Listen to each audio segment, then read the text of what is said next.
ಆದಮೇಲೆ ಮತ್ತೆ ಪಂಚಮಹಾಕಾವ್ಯಗಳ ಸರಣಿಗೆ ಬರ್ತಾ ಇದ್ದೀವಿ. ಬಹಳ ಹಿಂದೆಯೇ ಪಂಚಮಹಾಕಾವ್ಯಗಳ ಸಾಲಿನಲ್ಲಿ ಕಾಳಿದಾಸ ಮಹಾಕವಿಯ ರಘುವಂಶ ಕುಮಾರ ಸಂಭವಗಳನ್ನು ಕುರಿತು ಮಾತನಾಡಿದ್ದಾಗಿತ್ತು.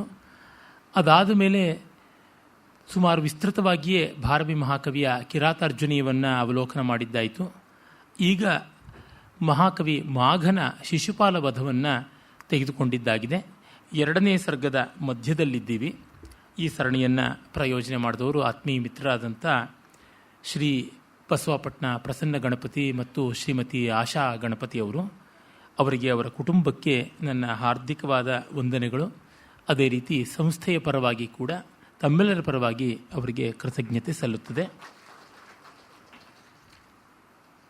ಬಲರಾಮ, ಕೃಷ್ಣ, ಉದ್ಧವ ಕೃಷ್ಣನ ಚಿಕ್ಕಪ್ಪ ದೇವಭಾಗನ ಮತ್ತು ಚಿಕ್ಕಮ್ಮ ಕಂಸಾದೇವಿಯರ ಮಗ. ಹೆಚ್ಚು ಕಡಿಮೆ ಕೃಷ್ಣನ ವಯಸ್ಸಿನವನೇ. ಕೆಲವು ಆಧಾರಗಳ ಪ್ರಕಾರ ಕೃಷ್ಣನ ಜನ್ಮ ಎಂದಾಯಿತೋ ಅಂದೇ ಉದ್ಧವನೂ ಜನಿಸಿದ ಅಂತ ಹೇಳಿಬಿಟ್ಟು, ಅಂದರೆ ಶ್ರಾವಣ ಕೃಷ್ಣ ಪಕ್ಷದ ಅಷ್ಟಮಿಯಂದೇ ಆತ ಮಥುರೆಯಲ್ಲಿಯೇ ಜನಿಸಿದ. ಆದರೆ ಅವನು ಜನಿಸಿದ್ದು ಅರಮನೆಯಲ್ಲಿ, ಇವನು ಸೆರೆಮನೆಯಲ್ಲಿ.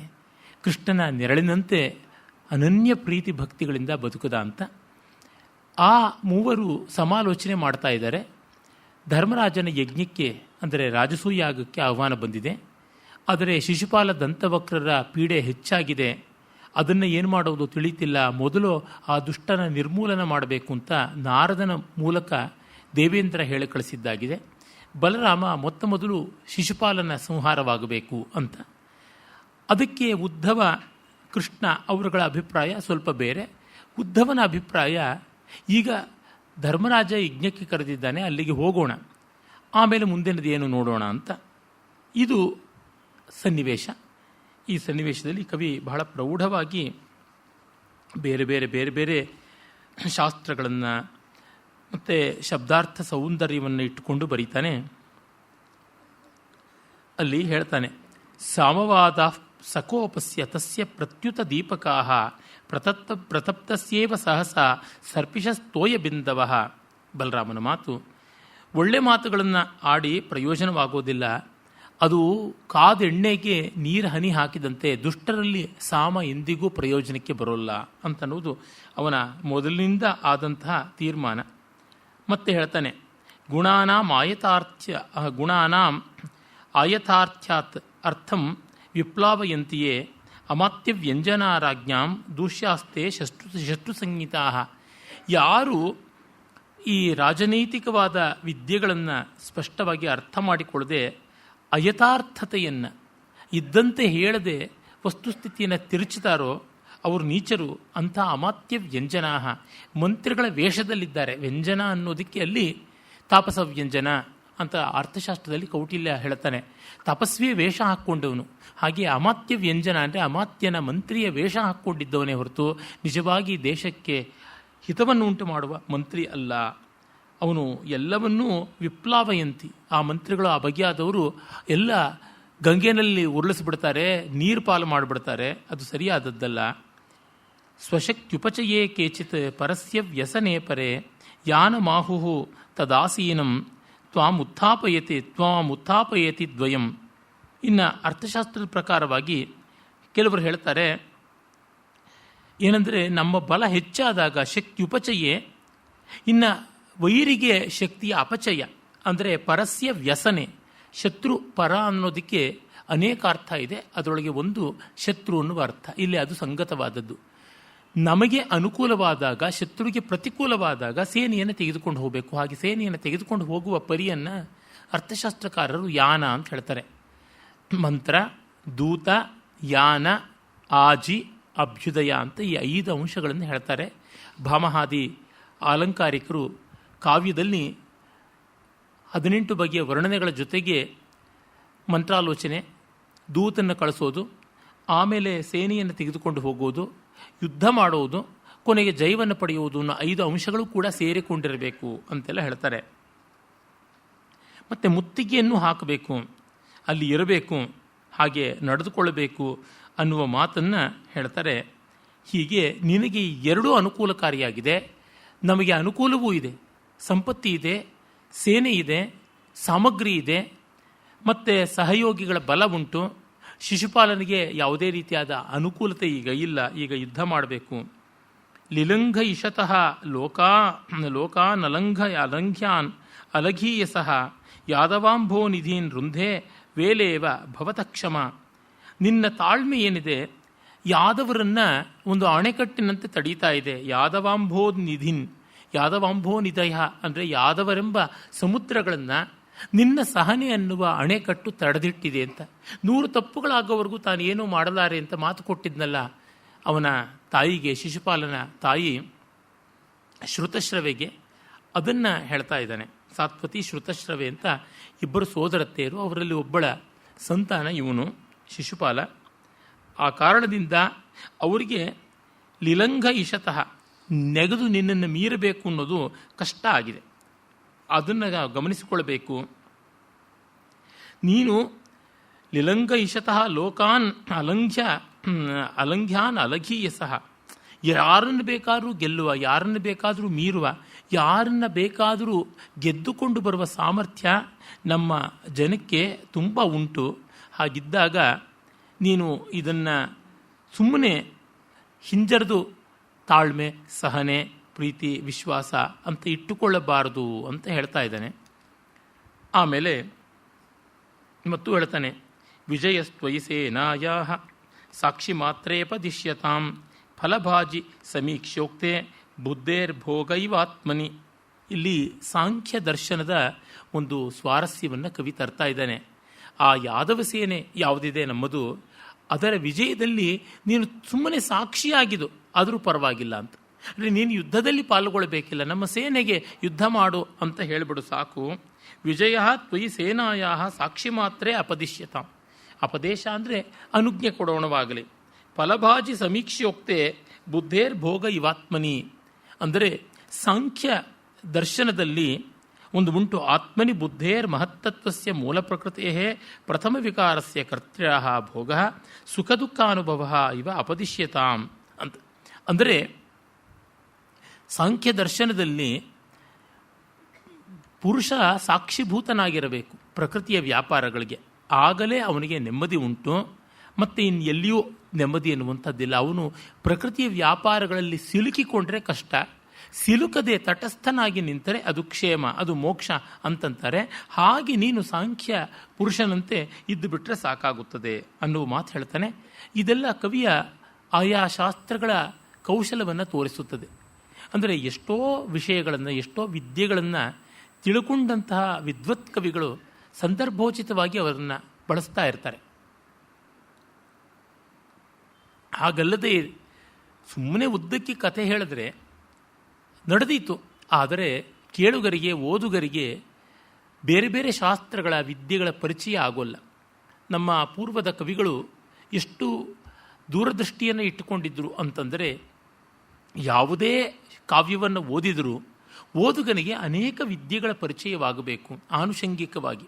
ಅದರಿಂದಲೇ ಇದನ್ನು ಶಾಸ್ತ್ರಕಾವ್ಯ, ಕಾವ್ಯಶಾಸ್ತ್ರ ಈ ಥರದ್ದೆಲ್ಲ ತಿಕ್ತೌಷಧಂ ಗುಡಲೇಪೇನ, ಶಾಸ್ತ್ರಗಳ ಸ್ವರೂಪ ಕಟುವಾದದ್ದು, ಕಹಿಯಾದದ್ದು, ಪೆಡಸಾದದ್ದು ಕಾವ್ಯದ ಮಾಧ್ಯಮದಲ್ಲಿ ಬಂದರೆ ಅದಕ್ಕೆ ಹಿತವಾಗಿರುತ್ತದೆ, ಸಿಹಿಯಾಗುತ್ತದೆ, ಆತ್ಮೀಯವಾಗುತ್ತದೆ ಅಂತ ಮಾಡಿದ್ದು.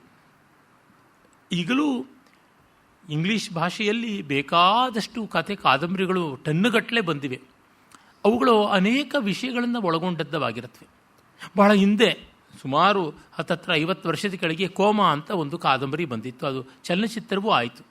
ಅದು ಹೇಗೆ ಮಲ್ಟಿ ಸ್ಪೆಷಾಲಿಟಿ ಹಾಸ್ಪಿಟಲ್ಸಲ್ಲಿ ಮನುಷ್ಯನ ಬೇರೆ ಬೇರೆ ಅಂಗಗಳನ್ನು ಅಪಹರಣ ಮಾಡ್ತಾರೆ, ಅದಕ್ಕಾಗಿ ಕೋಮಾ ಸ್ಟೇಜ್ಗೆ ಹೋಗಿದ್ದಾನೆ ಅಂತೆಲ್ಲ ಮಾಡಿ ಯಾವ ರೀತಿಯಾದ ವಂಚನೆಯನ್ನು ಮಾಡ್ತಾರೆ ಅಂತ ಅನ್ನುವ ಒಂದು ಇನ್ವೆಸ್ಟಿಗೇಟಿವ್ ಆದಂಥ ನಾವೆಲ್. ಆ ರೀತಿಯಾದದ್ದೇ ಸ್ಟಾರ್ ವಾರ್ಸ್ ಅಂತ ಒಂದು.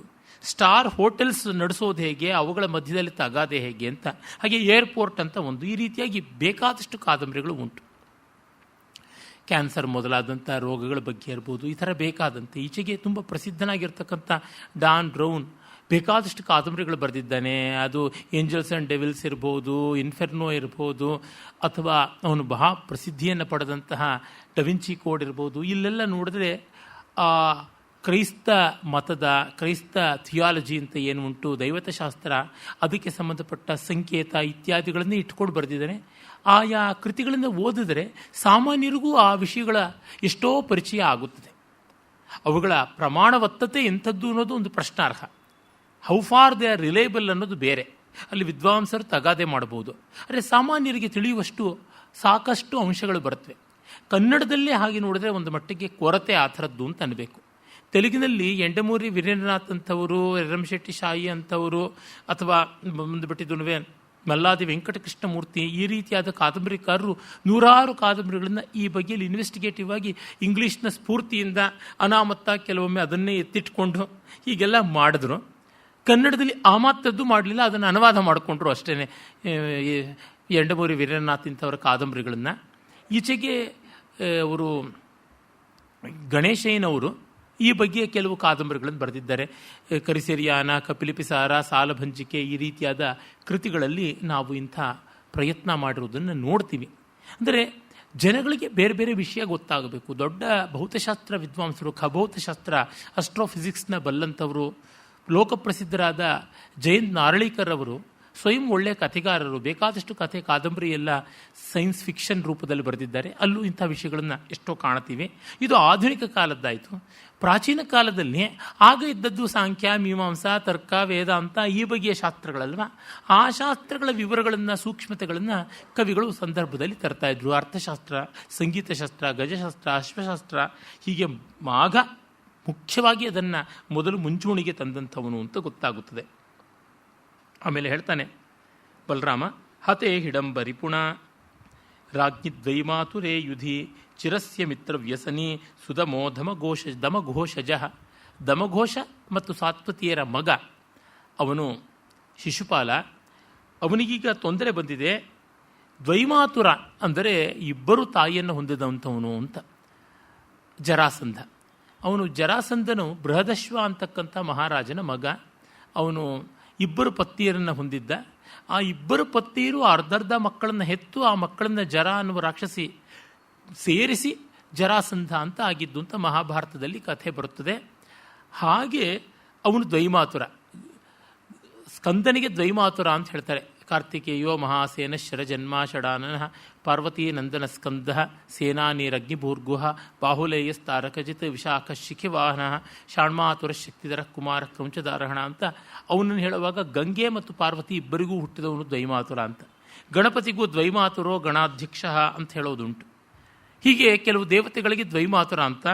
ಅದು ಇವನಿಯಾನ್ ಗಣಪತಿಯನ್ನು ಅಥವಾ ಸ್ಕಂದನನ್ನು ಕುರಿತು ಉಲ್ಲೇಖ ಮಾಡ್ತಾ ಇದ್ದಾನೆ ಆ ಕವಿ ಅಂದರೆ ಜರಾಸಂಧ, ಅವನ ಕಥೆ ಅದೆಲ್ಲ ಗೊತ್ತಿರಬೇಕು. ಹೀಗೆ ಪುರಾಣದ ತಿಳುವಳಿಕೆ ಬೇಕು. ಹಿಡಿಂಬ ರಿಪುಣ, ಹಿಡಿಂಬಾಸುರನ್ನ ಕೊಂದವನು ಭೀಮ. ಆ ಕಥೆಯೂ ಗೊತ್ತಿರಬೇಕು. ಭೀಮನೇ ಜರಾಸಂಧನನ್ನು ಕೊಂದ. ಮೊನ್ನೆ ಜರಾಸಂಧನನ್ನು ಕೊಂದು ಈಗ ರಾಜಸೂಯಕ್ಕೆ ನಿಷ್ಕಂಟಕ ಮಾಡಿಕೊಂಡಿದ್ದಾರೆ. ಹೀಗಾಗಿ ಚಿರಸ್ಯ ಮಿತ್ರವ್ಯಸನಿ, ಬಹುಕಾಲದಿಂದ ಅವನಿಗೆ ಇದ್ದ ಬೆಂಬಲ ಜರಾಸಂಧ, ಅವನು ಸತ್ತು ಹೋಗಿ ಮಿತ್ರವ್ಯಸನಿ ಅಂದರೆ ಮಿತ್ರನ ಸಾವಿನ ದುಃಖ ಅವನಿಗೆ ಉಂಟು. ಆ ಕಾರಣದಿಂದ ಸುಧಮಃ, ತುಂಬ ಸುಲಭವಾಗಿ ಅವನನ್ನು ಹತ್ತಿಕ್ಕಬಹುದು, ಹಾಗಾಗಿದೆ. ಸುಖೇನ ದಾಮ್ಯತೆ ಇತಿ ಸುಧಮಃ, ಹೀಗಿದ್ದಾನೆ ಅಂತ. ಆಮೇಲೆ ಹೇಳ್ತಾನೆ, ನೀತಿರಾಪದಿಯದ್ಗಮ್ಯ ಪರಸ್ತನ್ಮಾನಿನೋ ಹ್ರಿಯೇ ವಿಧುರ್ವಿದುಂತುದಸ್ಯೇವ ಪೂರ್ಣಸ್ತಸ್ಯೋತ್ಸವಾಯಸಃ. ಅಂದರೆ ನೀತಿರಾಪದಿಯದ್ಗಮ್ಯ, ಈ ಯುದ್ಧದಲ್ಲಿ ಶತ್ರು ತೊಂದರೆಯಲ್ಲಿದ್ದಾಗಲೇ ಅವನನ್ನು ಬಲಿ ಹಾಕಬೇಕು ಅಂತ. ಪರಹ ತನ್ಮಾನಿನೋ ಹ್ರಿಯೆ, ಶತ್ರು ತೊಂದರೆಯಲ್ಲಿದ್ದಾಗ ಅವನನ್ನು ಬಲಿ ಹಾಕಬೇಕು ಅನ್ನೋದು ರಾಜನೀತಿ. ಆದರೆ ಮಾನಿನಃ, ಅಭಿಮಾನವಂತರಿಗೆ ಇದು ಅಗ್ಗದ್ದು, ಇದು ಮರ್ಯಾದೆ ಇದಲ್ಲ, ಇದು ಯೋಗ್ಯತೆಗೆ ತಕ್ಕನಾದದ್ದಲ್ಲ ಅಂತ ಕೆಲವೊಮ್ಮೆ ಸ್ವಲ್ಪ ಮನಸ್ಸಿಗೆ ಕಸಿವಿಸಿ ಆಗುತ್ತದೆ. ಅಂದರೆ ನಮ್ಮ ಪರಾಕ್ರಮ ನಮಗೆ ಸಾಲದೇ ಇರತಕ್ಕಂಥದ್ದು ಅಂತ ಅನ್ನಿಸ್ತಾ ಇದೆ. ಲೋಕದ ದೃಷ್ಟಿಯಲ್ಲಿಯೂ ನಾವು ಅಗ್ಗವಾಗ್ತೀವಿ, ಕೀಳಾಗ್ತೀವಿ. ಯಾಕೆಂದರೆ ರಾಜಾರೋಷವಾಗಿ ಶತ್ರುವನ್ನು ಎದುರಿಸಬೇಕು, ಧರ್ಮಯುದ್ಧ ಅಂದರೆ ಹೀಗೆ, ಈ ರೀತಿ ಮಾಡಿಕೊಂಡಿದ್ದಾರೆ. ಆದರೆ ವಿದುಂತದಸ್ಯೇವ ಪೂರ್ಣಸ್ತಸ್ಯೋತ್ಸವಾಯಸಃ, ಚಂದ್ರ ಅವನು ಪರಿಪೂರ್ಣ ಮಂಡಲಾಕಾರನಾಗಿದ್ದಾಗ ಅವನನ್ನು ರಾಹು ನುಂಗೋಕೆ ಬರ್ತಾನೆ.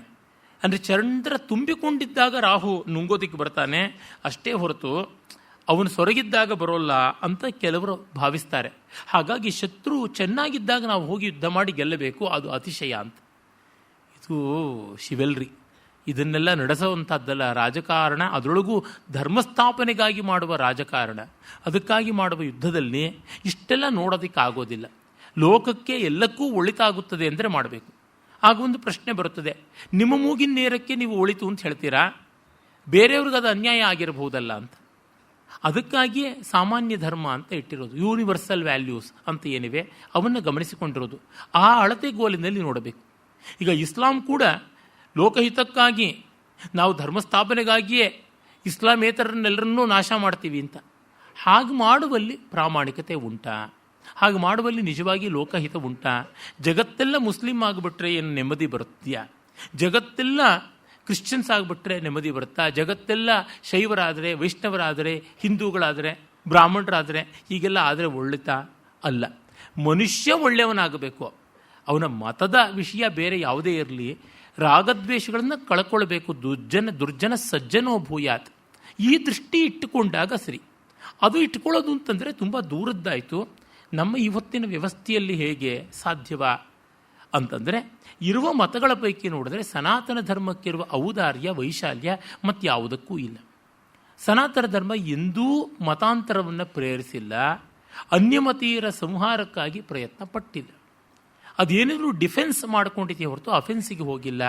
ಅದರ ಸಾವಿರಾರು ವರ್ಷಗಳ ಇತಿಹಾಸವೇ ಇದನ್ನು ತೋರ್ಪಡಿಸುತ್ತದೆ ಅನ್ನುವ ಕ್ರೆಡೆನ್ಷಿಯಲ್ಸ್ ಮೇಲೆ ನಾವು ಸನಾತನ ಧರ್ಮದ ಪರವಾಗಿ ಲೋಕದಲ್ಲಿ ನಿಂತು ಕೆಲಸ ಮಾಡುವಾಗ ಅದಕ್ಕೆ ಪ್ರತಿಕೂಲವಾಗಿ ವರ್ತಿಸುವವರು ದುಸ್ತಂತ್ರಗಳಿಗೆ ಕೈ ಹಾಕಿದಾಗ ನಾವು ಮಾಡಬೇಕು. ಮಹಾಭಾರತದ ದಂಡನೀತಿ ಕೃಷ್ಣ ಹೇಳಿರ್ತಕ್ಕಂಥದ್ದು. ಈ ದೃಷ್ಟಿಯಿಂದ ಇದನ್ನು ಕಾಣಬೇಕು. ಅದು ಬಲರಾಮ ಪೂರ್ವ ಪಕ್ಷೀಕರಿಸಿಕೊಂಡು ಹೇಳ್ತಾನೆ ಈ ಒಂದು ಮಾತನ್ನು. ಅನ್ಯದುಚ್ಛೃಂಖಲಂ ಸತ್ವಂ ಅನ್ಯಚ್ಛಾಸ್ತ್ರ ನಿಯಂತ್ರಿತಂ ಸಾಮಾನಾಧಿಕರಣ್ಯಂ ಹಿ ತೇಜಸ್ತಿಮಿರಯೋಃ ಕುತಃ. ಹಾಗಾಗಿ ಒಂದು ಶಾಸ್ತ್ರ ಹೇಳೋದು, ಮತ್ತೊಂದು ಬೇರೆಯ ಮಾತು. ಉಚ್ಛೃಂಖಲಂ ನಮಗನಿಸಿದ್ದು, ಇವೆರಡಕ್ಕೂ ಕೂಡ ಕತ್ತಲೆ ಬೆಳಕುಗಳ ತರಹ ಸಮನ್ವಯ ಮಾಡತಕ್ಕಂಥದ್ದು ಕಷ್ಟ. ಇಲ್ಲಿ ನಾವು ಸರಿಯಾದ ತೀರ್ಮಾನ ತೆಗೆದುಕೊಳ್ಬೇಕು. ಇಂದ್ರಪ್ರಸ್ಥ ಗಮಸ್ತಾವತ್ ಕಾರಿಮಾ ಸಂತು ಚೇದಯ ಅಸ್ಮಾಕದಂತಿ ಸಾನ್ನಿಧ್ಯಾದ್ ವಾಮನೀಭೂತ ಭೂರುಹ. ಅಂದರೆ ಇಂದ್ರಪ್ರಸ್ಥಕ್ಕೆ ನೀವು ಹೋಗೋದು ಬಿಡೋದು ಅದು ಬೇರೆ ಸಂಗತಿ. ಆದರೆ ಧರ್ಮರಾಜನ ರಾಜಸೂಯ ಬಹಳ ಮುಖ್ಯ ಅಂತ ಮಾಡಿಕೊಂಡು ನಾವು ನಮ್ಮ ಸೇನೆಯನ್ನು ಹತ್ತು ಕಡೆಗೆ ತೆಗೆದುಕೊಂಡು ಹೋಗಬೇಕಾಗಿಲ್ಲ. ಇಂದ್ರಪ್ರಸ್ಥ ಗಮಸ್ತಾವತ್ ಕಾರಿಮಾ ಹೋಗೋದು ಬೇಡ. ಮತ್ತು ಚೇದಿ ದೇಶದ ಒಡೆಯ ಶಿಶುಪಾಲ ಅವನ ಪಾಡಿಗೆ ಇರಲಿ ಅಂತೆಲ್ಲ ಬಿಡೋದಕ್ಕೆ ಆಗೋದಿಲ್ಲ. ಅವನ ಮೇಲಕ್ಕೆ ಹೋಗಬೇಕು. ಮತ್ತು ನಮ್ಮ ಸೇನೆಗಳು ಆ ರಾಜ್ಯದ ಅವನ ದೇಶದ ಮರಗಳನ್ನು ಬಗ್ಗಿಸುವಂತೆ ಆಗಲಿ. ಅಸ್ಮಾಕ ದಂತಿ ಸಾನ್ನಿಧ್ಯಾತ್, ಅಸ್ಮಾಕ ಅಂದರೆ ಅಸ್ಮದ್ದಂತಿ ಸಾನ್ನಿಧ್ಯಾತ್, ನಮ್ಮ ಆನೆಗಳ ಒಂದು ಬೆಂಬಲದಿಂದ ಅವನ ದೇಶದ ಅಂದರೆ ಶಿಶುಪಾಲನ ದೇಶದ ಭೂರುಹ ಮರಗಳು ಬಾಗುವಂತೆ ಆಗಲಿ ಅಂತ. ಅಂದರೆ ನಮ್ಮ ಗಜಸೈನ್ಯ, ಅಶ್ವಸೈನ್ಯ, ರಥಸೈನ್ಯ, ಪದಾತಿ ಸೈನ್ಯ ಎಲ್ಲವೂ ಹೋಗಿ ದಂಡಯಾತ್ರೆ ಮಾಡಿ ಅವನನ್ನು ಮಟ್ಟ ಹಾಕೋಣ. ಹೇಗೆ ನಮ್ಮ ಆನೆಗಳು ಅವನ ದೇಶದ ಮರಗಳಿಂದ ಬಗ್ಗಿಸಿ ಮುರಿದು ತಿಂದು ತೇಗುತ್ತವೆಯೋ ಆ ರೀತಿ ನಾವು ಮಾಡೋಣ ಅಂತಕ್ಕಂಥದ್ದು. ಈ ಕವಿ ಎಷ್ಟು ಸೂಕ್ಷ್ಮ ಅನ್ನೋದಕ್ಕೆ ಅಸ್ಮತ್ ದಂತಿ ಅನ್ನೋಕೆ ಬದಲಾಗಿ ಅಸ್ಮಾಕ ದಂತಿ ಅಂದರೆ ಅಸ್ಮಾಕಮಿಮೆ ಅಸ್ಮಾಕಾಹ ಯುಷ್ಮದಸ್ಮದೋರ್ ಅನ್ಯತರಾಭ್ಯಾಂ ಖಂಚ ಅನ್ನುವ ಒಂದು ವ್ಯಾಕರಣ ಸೂತ್ರವನ್ನು ಇಟ್ಟುಕೊಂಡು ಅಸ್ಮಾಕ ದಂತಿ ಅಸ್ಮಾಕಾನಾಂ ದಂತಿ ಸಾನ್ನಿಧ್ಯಾತ್ ಅಂತ ಹೀಗೆ ಮಾಡಿಕೊಂಡಿದ್ದಾನೆ. ಇದು ಮೇಲ್ನೋಟಕ್ಕೆ ನೋಡಿದ್ರೆ ವ್ಯಾಕರಣ ಶುದ್ಧವಲ್ಲ, ವ್ಯಾಕರಣ ವಿರುದ್ಧವಾದ ಪದವು ಅಂತ ಅನ್ನಿಸಬೇಕು. ಆದರೆ ವ್ಯಾಕರಣವನ್ನು ಚೆನ್ನಾಗಿ ಬಲ್ಲವರಿಗೆ ಅವನು ಒಂದು ಅಪೂರ್ವವಾದ ಪಾಣಿನಿ ಸೂತ್ರದ ಆಧಾರದ ಮೇಲೆ ಮಾಡಿದ್ದಾನೆ ಅಂತ. ಈ ವಿದ್ವತ್ ಕವಿಗಳ ಲಕ್ಷಣವೇ ಹೀಗೆ. ನೋಡೋದಕ್ಕೆ ಅದು ವ್ಯಾಕರಣಬದ್ಧವಲ್ಲ ಅಂತ ತೋರಬೇಕು, ಅದು ಅಪೂರ್ವವಾದ ವಿರಳಪ್ರಚುರವಾದ ಯಾವುದೋ ಒಂದು ಪದವನ್ನು ಪ್ರಯೋಗವನ್ನು ಜ್ಞಾಪಿಸುವಂಥದ್ದಾಗಿರುತ್ತದೆ. ಅಥವಾ ಕೆಲವೊಮ್ಮೆ ಪದಗಳ ಅರ್ಥವಾಗೋಲ್ಲ, ಯಾಕೆಂದರೆ ಬಳಕೆಯಲ್ಲೇ ಇರೋದಿಲ್ಲ. ತಪ್ಪು ಸರಿ ಇರಲಿ, ಅದು ಏನು ಅಂತಲೇ ನಮಗೆ ಗೊತ್ತಾಗೋಲ್ಲ. ಅಂಥ ಪದಗಳನ್ನು ಬಳಸ್ತಾರೆ. ಯಾತಕ್ಕೆ ಹೀಗೆ ಮಾಡ್ತಾರೆ ಅಂದರೆ ಓದುವವರಿಗೆ ಆಯಾ ಶಾಸ್ತ್ರಗಳಲ್ಲಿ ತಿಳುವಳಿಕೆ ಹೇಗೆ ಹೆಚ್ಚಬೇಕು, ವ್ಯಾಕರಣದಲ್ಲಿಯೂ ತಿಳುವಳಿಕೆ ಹೆಚ್ಚಬೇಕು ಅಂತ. ಈ ಕಾರಣದಿಂದಲೇ ನಾನು ಹಿಂದೆ ಹೇಳಿದ್ದೆ ಈ ಕವಿಯ ಬಗ್ಗೆ, ನವಸರ್ಗಗತೆ ಮಾಘೆ ನವಶಬ್ದೋ ನವಿದ್ಯತೆ ಅಂತ. ಮಾಘ ಕವಿಯ 20 ಸರ್ಗಗಳ ಈ ಮಹಾಕಾವ್ಯದಲ್ಲಿ 9 ಸರ್ಗ ಓದಿಬಿಟ್ರೆ ಸಾಕು, ಹೊಸ ಶಬ್ದಗಳೇ ಇರೋಲ್ಲ ಅವನ ಪಾಲಿಗೆ, ಎಲ್ಲ ಬಂದುಬಿಟ್ಟಿರುತ್ತವೆ ಅಂತ. ಅತಿಶಯೋಕ್ತಿ ಇದು, ಆದರೆ ತುಂಬ ವ್ಯುತ್ಪಾದಕವಾದದ್ದು. ವ್ಯಾಖ್ಯಾನ ಇಲ್ಲದೆ ಓದಿದ್ರೆ ಅರ್ಥ ಮಾಡ್ಕೊಳ್ಳೋದಕ್ಕೆ ಕಷ್ಟವಾಗುತ್ತದೆ. ಎಂಥ ವಿದ್ವಾಂಸರಿಗೂ ವ್ಯಾಖ್ಯಾನ ಬೇಕು. ಮಲ್ಲಿನಾಥ ಅಥವಾ ಇವನು ಕಾಶ್ಮೀರದ ದೊಡ್ಡ ವ್ಯಾಖ್ಯಾನಕಾರ ಇದ್ದ ವಲ್ಲಭದೇವ ಅಂತ, ಅವನು ಬರೆದಂಥ ವ್ಯಾಖ್ಯಾನ ಅದು ಸ್ವಲ್ಪ ಸರಳವಾಗಿದೆ. ಅಂಥವುಗಳನ್ನು ಇಟ್ಟುಕೊಂಡೇ ಓದಬೇಕಾಗುತ್ತದೆ. ಹೀಗೆ ಅವನು ಬಲರಾಮ ಮುಂದುವರಿಸ್ತಾನೆ. ನಿರುದ್ಧ ವೀವಧ ಅಸಾರ ಪ್ರಸಾರ ಗಾಯಿವ ವ್ರಜಂ ಉಪರುಂಧಂತು ದಾಶಾರ್ಹಾ ಪುರೀಂ ಮಾಹಿಷ್ಮತೀಂ ದ್ವಿಷಃ. ಮತ್ತು ಮಾಹಿಷ್ಮತಿ ಊರು ಯಾವುದಿದೆ ಆ ಊರಿನಲ್ಲಿ ಇವರು ಇರ್ತಕ್ಕಂಥದ್ದು ಶತ್ರುಗಳು. ಆ ಕಾರಣದಿಂದ ನಾವು ಅಲ್ಲಿಗೆ ಹೋಗಿ ಮುತ್ತಿಗೆ ಹಾಕೋಣ. ಮುತ್ತಿಗೆ ಹಾಕಿದಾಗ ನಿರುದ್ಧ ವೀವಧಾಸಾರ ಪ್ರಸಾರ ಗಾಯಿವ ವ್ರಜಂ ಅಂದರೆ ನಮ್ಮ ಸೇನೆಯೆಲ್ಲ ಹೋಗಿ ಕೊಟ್ಟಿಗೆಗೆ ಮುತ್ತಿಗೆ ಹಾಕಿ ಹಸುಗಳನ್ನು ಹೊರಬರದಂತೆ ಮಾಡಿದ ಹಾಗೆ ನಾವು ಆ ಒಂದು ಮಾಹಿಷ್ಮತಿಯನ್ನು ಅಂದರೆ ಚೇದಿ ದೇಶದ ರಾಜಧಾನಿಯನ್ನು ಮುತ್ತೋಣ ಅಂತ ಹೇಳ್ತಾನೆ. ಮತ್ತು ಹೇಳ್ತಾನೆ, ಯಜತಾಂ ಪಾಂಡವ ಸ್ವರ್ಗಂ ಅವತ್ವಿಂದ್ರ ತಪಸ್ವಿನಃ ವಯಂ ಹನಾಮ ದ್ವಿಷತಃ ಸರ್ವಸ್ವಾರ್ಥಂ ಸಮೀಹತೆ. ಧರ್ಮರಾಜ ಯಜ್ಞ ಮಾಡಲಿ, ಯಾರು ಬೇಡ ಅಂದರು. ಇಂದ್ರ ತಪಸ್ಸು ಮಾಡಿದವ್ರಿಗೆ ಅನುಗ್ರಹ ಮಾಡಲಿ, ಅದಕ್ಕೆ ಯಾರು ಬೇಡ ಅಂದರು. ಆದರೆ ವಯಂ ಹನಾಮ ಬಹಳ ಅಪೂರ್ವವಾದ ಪದ. ವಯಂ ಮಾರಯಾಮ, ನಾವು ವೈರಿಗಳನ್ನು ಕೊಲ್ಲೋಣ. ಸರ್ವ ಸ್ವಾರ್ಥಂ ಸಮೀಹತೆ. ಯಾಕೆ ಅರ್ಥಾಂತರನ್ಯಾಸ ಮಾಡ್ತಾನೆ ಕವಿ. ಎಲ್ಲರೂ ಅವ್ರವ್ರ ಸ್ವಾರ್ಥ ನೋಡ್ತಾರೆ. ನಾವು ನಮ್ಮ ಕೆಲಸ ಮಾಡೋಣ, ಅವ್ರ ಕೆಲಸ ಮಾಡಿಕೊಳ್ಳಿ. ಧರ್ಮರಾಜನ ಯಜ್ಞಕ್ಕೆ ಹೋಗುವಂಥ ಇರಾದೆ ನಮಗೇನು ಬೇಡ ಸದ್ಯಕ್ಕೆ ಅಂತ ನಾವು ಮಾತನ್ನು ಹೇಳ್ತಾನೆ.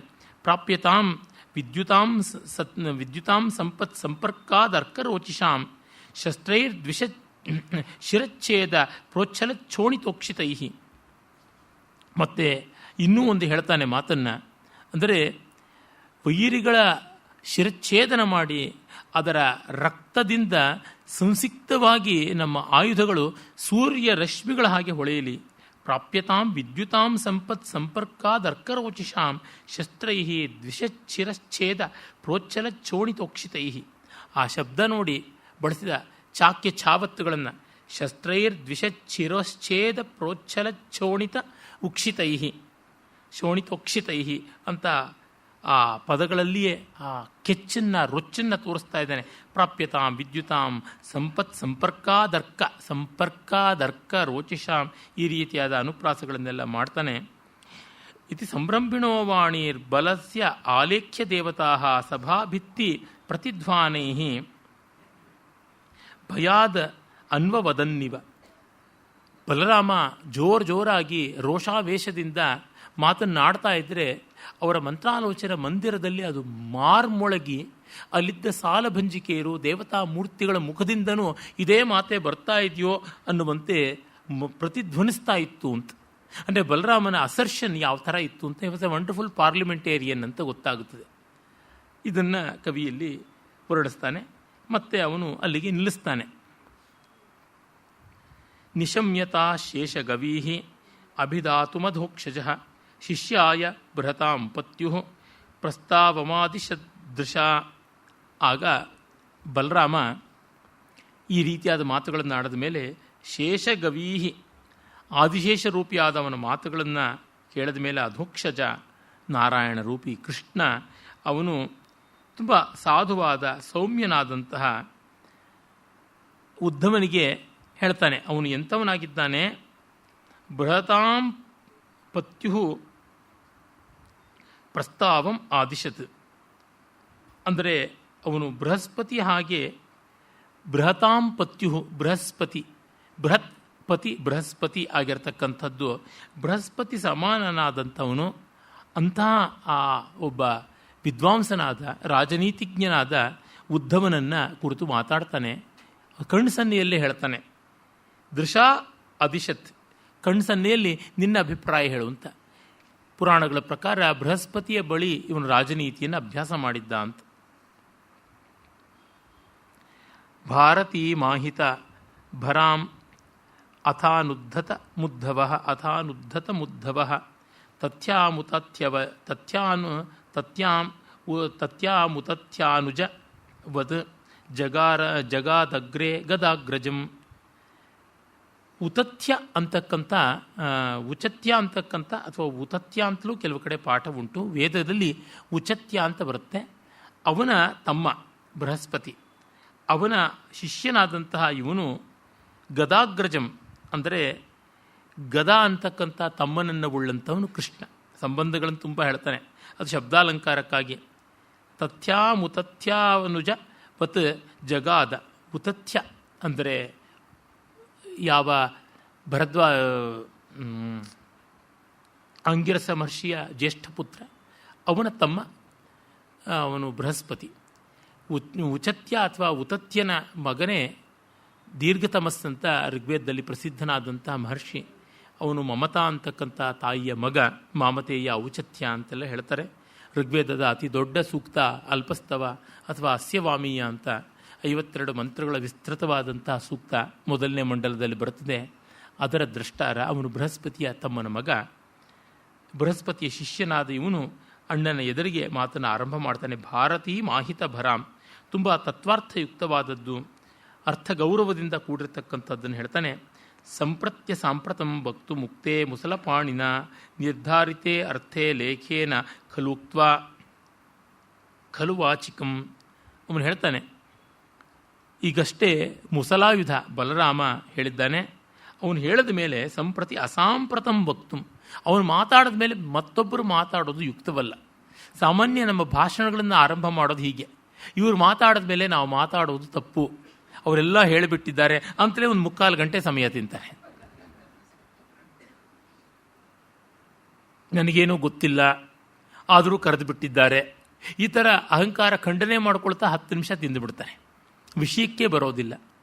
ಆದರೆ ಉದ್ಧವ ಹಾಗಲ್ಲ. ಬಲರಾಮನ ಒಂದು ಬಲಿಷ್ಠವಾದ ವಾಕ್ರಮ ಆ ಬಗೆಯದಾಗಿತ್ತು. ಯಾವತ್ತು ವೀರಾವೇಶದ ಮಾತಾಡಿದ ಮೇಲೆ ಸಭೆ ಒಂದು ಬಗೆಯಲ್ಲಿ ದಿಗ್ಮೂಢತೆಯನ್ನು ಹೊಂದಿರುತ್ತದೆ, ಸ್ತಬ್ಧವಾಗಿರುತ್ತದೆ. ಅದನ್ನು ಉಪಶಮ ಮಾಡಬೇಕು, ಆ ಭಾರ ಅವನದಾಗಿರುತ್ತದೆ. ಅದರಿಂದಾಗಿ ನಾನು ಮಾತಾಡಬೇಕಿಲ್ಲ. ಏಕೆಂದರೆ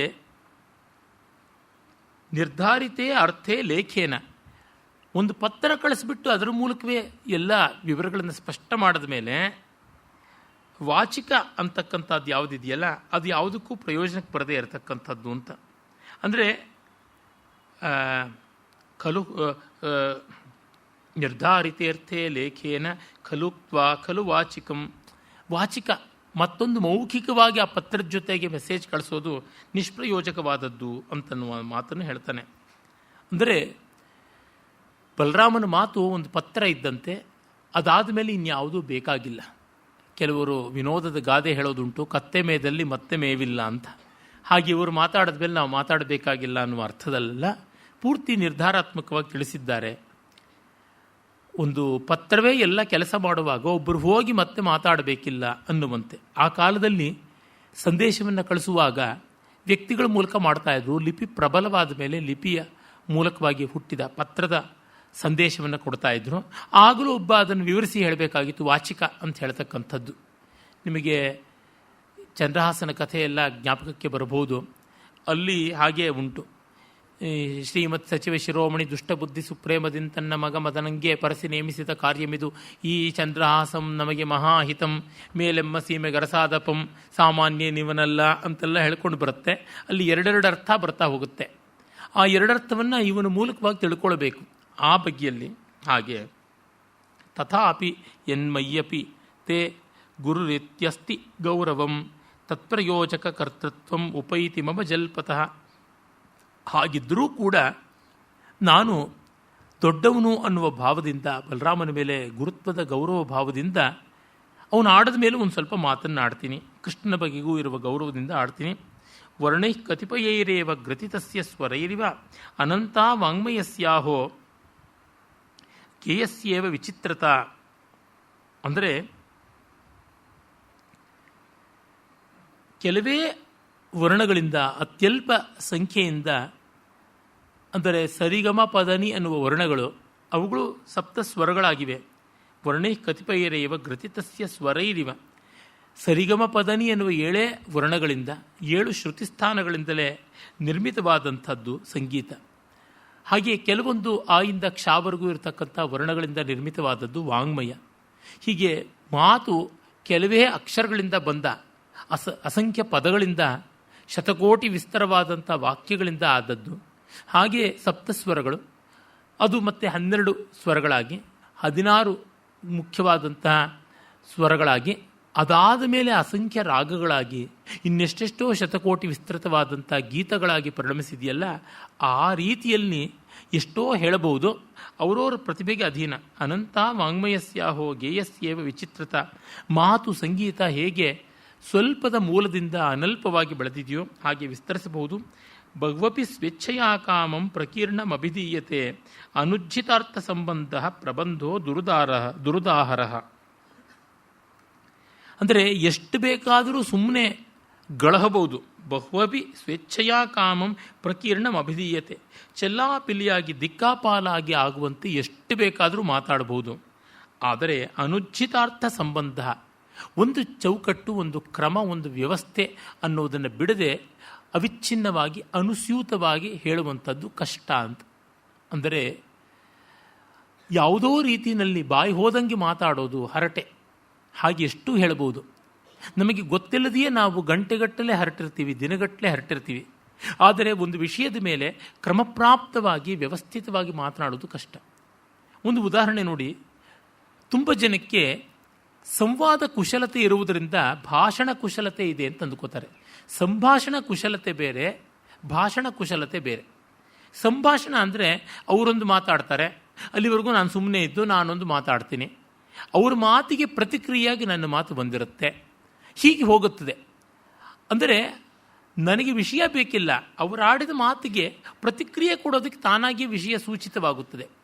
ಮತ್ತು ಅವ್ರು ಮಾತಾಡ್ತಾ ಇದ್ದರೆ ನನಗೆ ಅಲ್ಲಿವರೆಗೂ ವಿಶ್ರಾಂತಿ ಇರುತ್ತದೆ.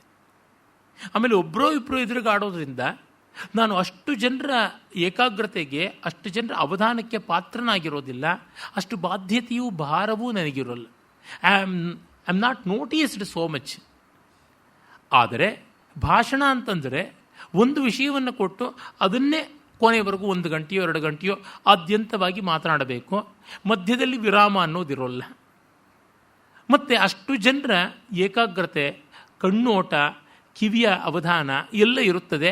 ಅದಕ್ಕೆ ಬೆಲೆ ಕೊಡಬೇಕು. ಅಷ್ಟು ಜನರ ಕಣ್ಣಿನ ತೀವ್ರತೆಗೆ ಪಾತ್ರನಾಗ್ತಾ ಇರೋದ್ರಿಂದ ತಪ್ಪು ಹೇಳ್ತಿದ್ದೀನಾ, ಸರಿ ಹೇಳ್ತಿದ್ದೀನಾ ಅನ್ನುವ ಎಚ್ಚರಿಕೆ ಇದೆಲ್ಲ ಬೇಕಾಗುತ್ತದೆ.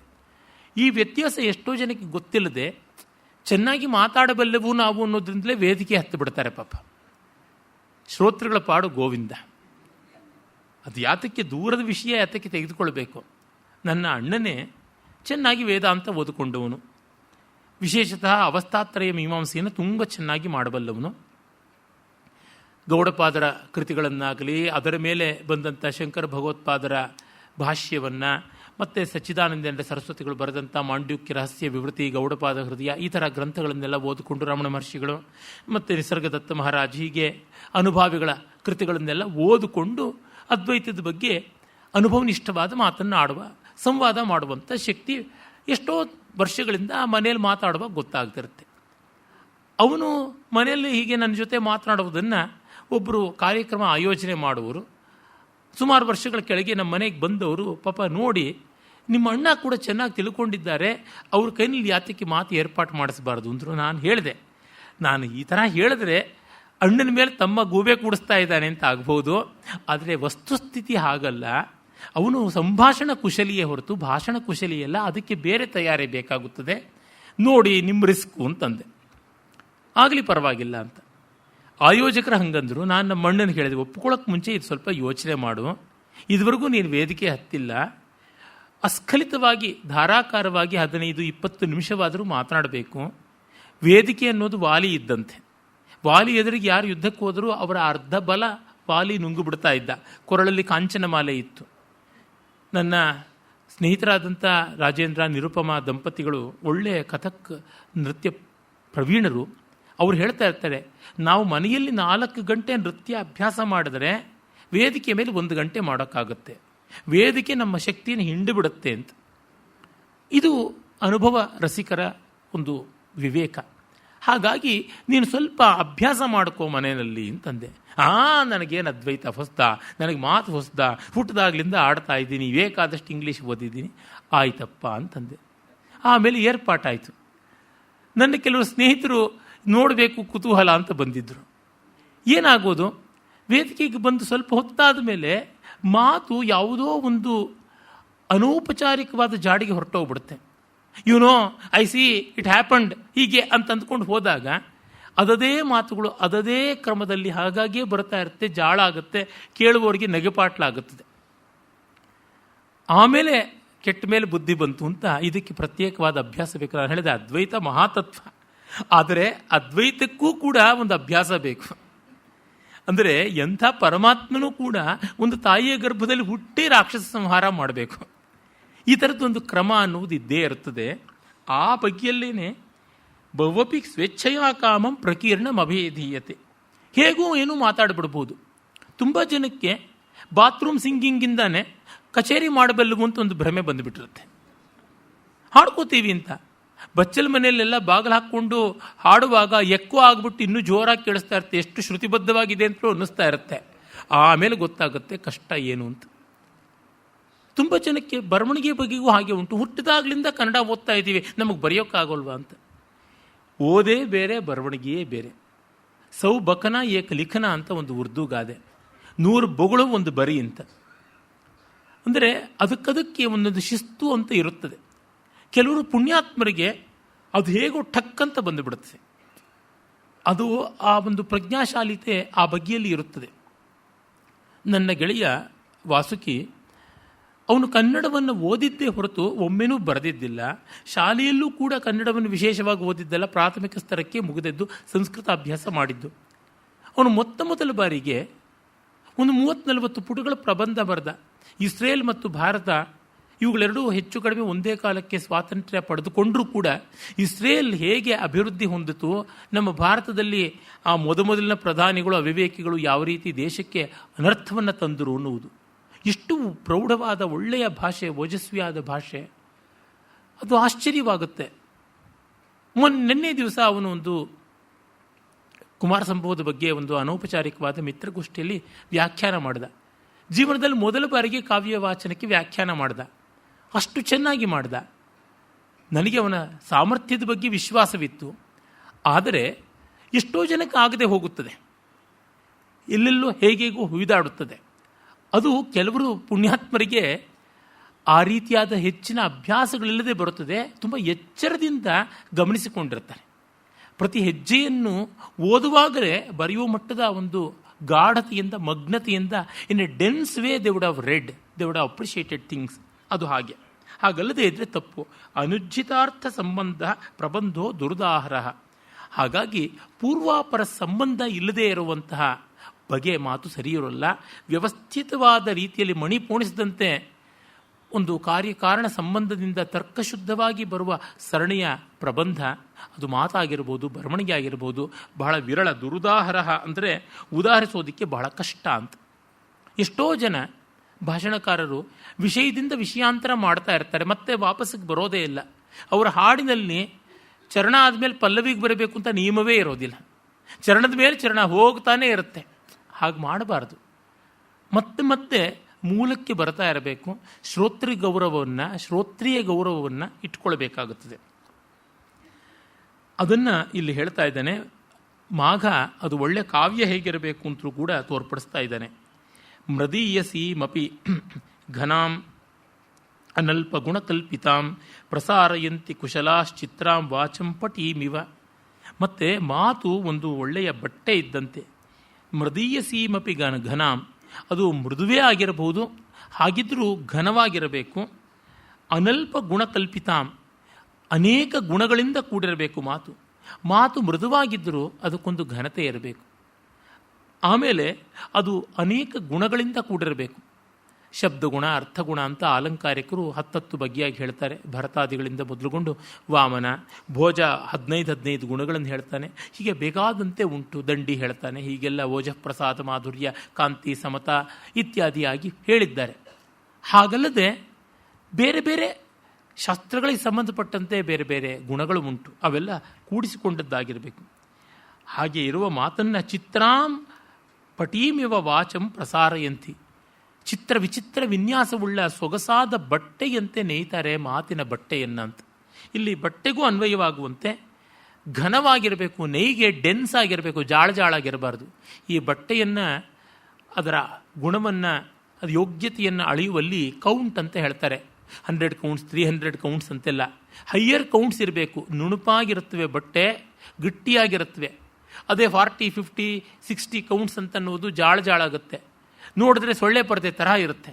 ನೀರಿಗೆ ಹಾಕಿದ್ರೆ ಸೀರೆ ಹೋಗ್ಬಿಟ್ಟಿರೋ ಪಂಚೆ ಆಗುತ್ತೆ, ಪಂಚೆ ಟವಲ್ ಆಗುತ್ತೆ, ಟವಲ್ ಕರ್ಚೀಫ್ ಆಗುತ್ತೆ. ಆ ಕರ್ಚೀಫನ್ನು ನೀರಿಗೆ ಹಾಕಿದ್ರೆ ಈ ಕಾಲ ಸಿನಿಮಾ ನಟಿಯರ ಬಟ್ಟೆ ಆಗುತ್ತೆ. ಈ ತರಹ ಇರುತ್ತದೆ. ಹಾಗೆ ಅಲ್ಲ, ಅದು ಘನವಾಗಿರಬೇಕು. ನನಗೆ ಅತ್ಯುತ್ತಮವಾದ ಉದಾಹರಣೆಯಾಗಿ ಕಾಣಿಸ್ತಕ್ಕಂಥದ್ದು ಮೈಸೂರು ಸಿಲ್ಕ್ ಸೀರೆ.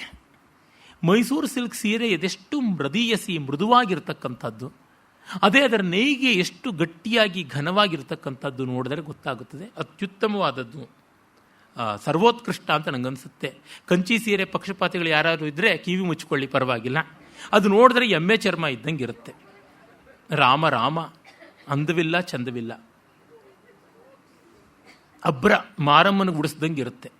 ಕಂಚಿ ಸೀರೆ ಉಟ್ಕೊಂಡ್ರೆ 1-2 ಪೀಪಾಯಿಗಳ ಮೈಗೆ ಸುತ್ತಕೊಂಡಂಗೆ ಆಗಿಬಿಡುತ್ತೆ, ದಪ್ಪ ಅಷ್ಟಾಗ್ಬಿಡುತ್ತೆ. ಅದು ಜರಿನೂ ಅಷ್ಟೇ, ಹೈ ಕ್ವಾಲಿಟಿ ಜರಿ ಅಂತಾರೆ. ಅರೆ ನೋಡಿದ್ರೆ ಅದಕ್ಕೆ ಹೊಳಪೇ ಕಾಣಿಸೋದಿಲ್ಲ. ಅದೇ ಮೈಸೂರು ಸಿಲ್ಕ್ಗೆ ಜರಿಗೂ ಒಳ್ಳೆ ಹೊಳಪುಂಟು, ಅಪ್ಪಟ ಜರಿಯೂ ಆಗಿರುತ್ತದೆ. ಮತ್ತು ಅದರ ಮಾರ್ಧವ ವಿಶೇಷವಾದಂಥದ್ದು. ಅದು ಒಂಥರ ಮದ್ರಾಸಿಗಳ ತರವೇ ಕಂಚಿ ಸೀರೆ ಒರಟು. ಮೈಸೂರಿನವರು, ಕನ್ನಡದವ್ರ ತರವೇ ಮೃದು ಈ ಮೈಸೂರು ಸಿಲ್ಕು ಅಂತ ನನಗನ್ಸುತ್ತೆ.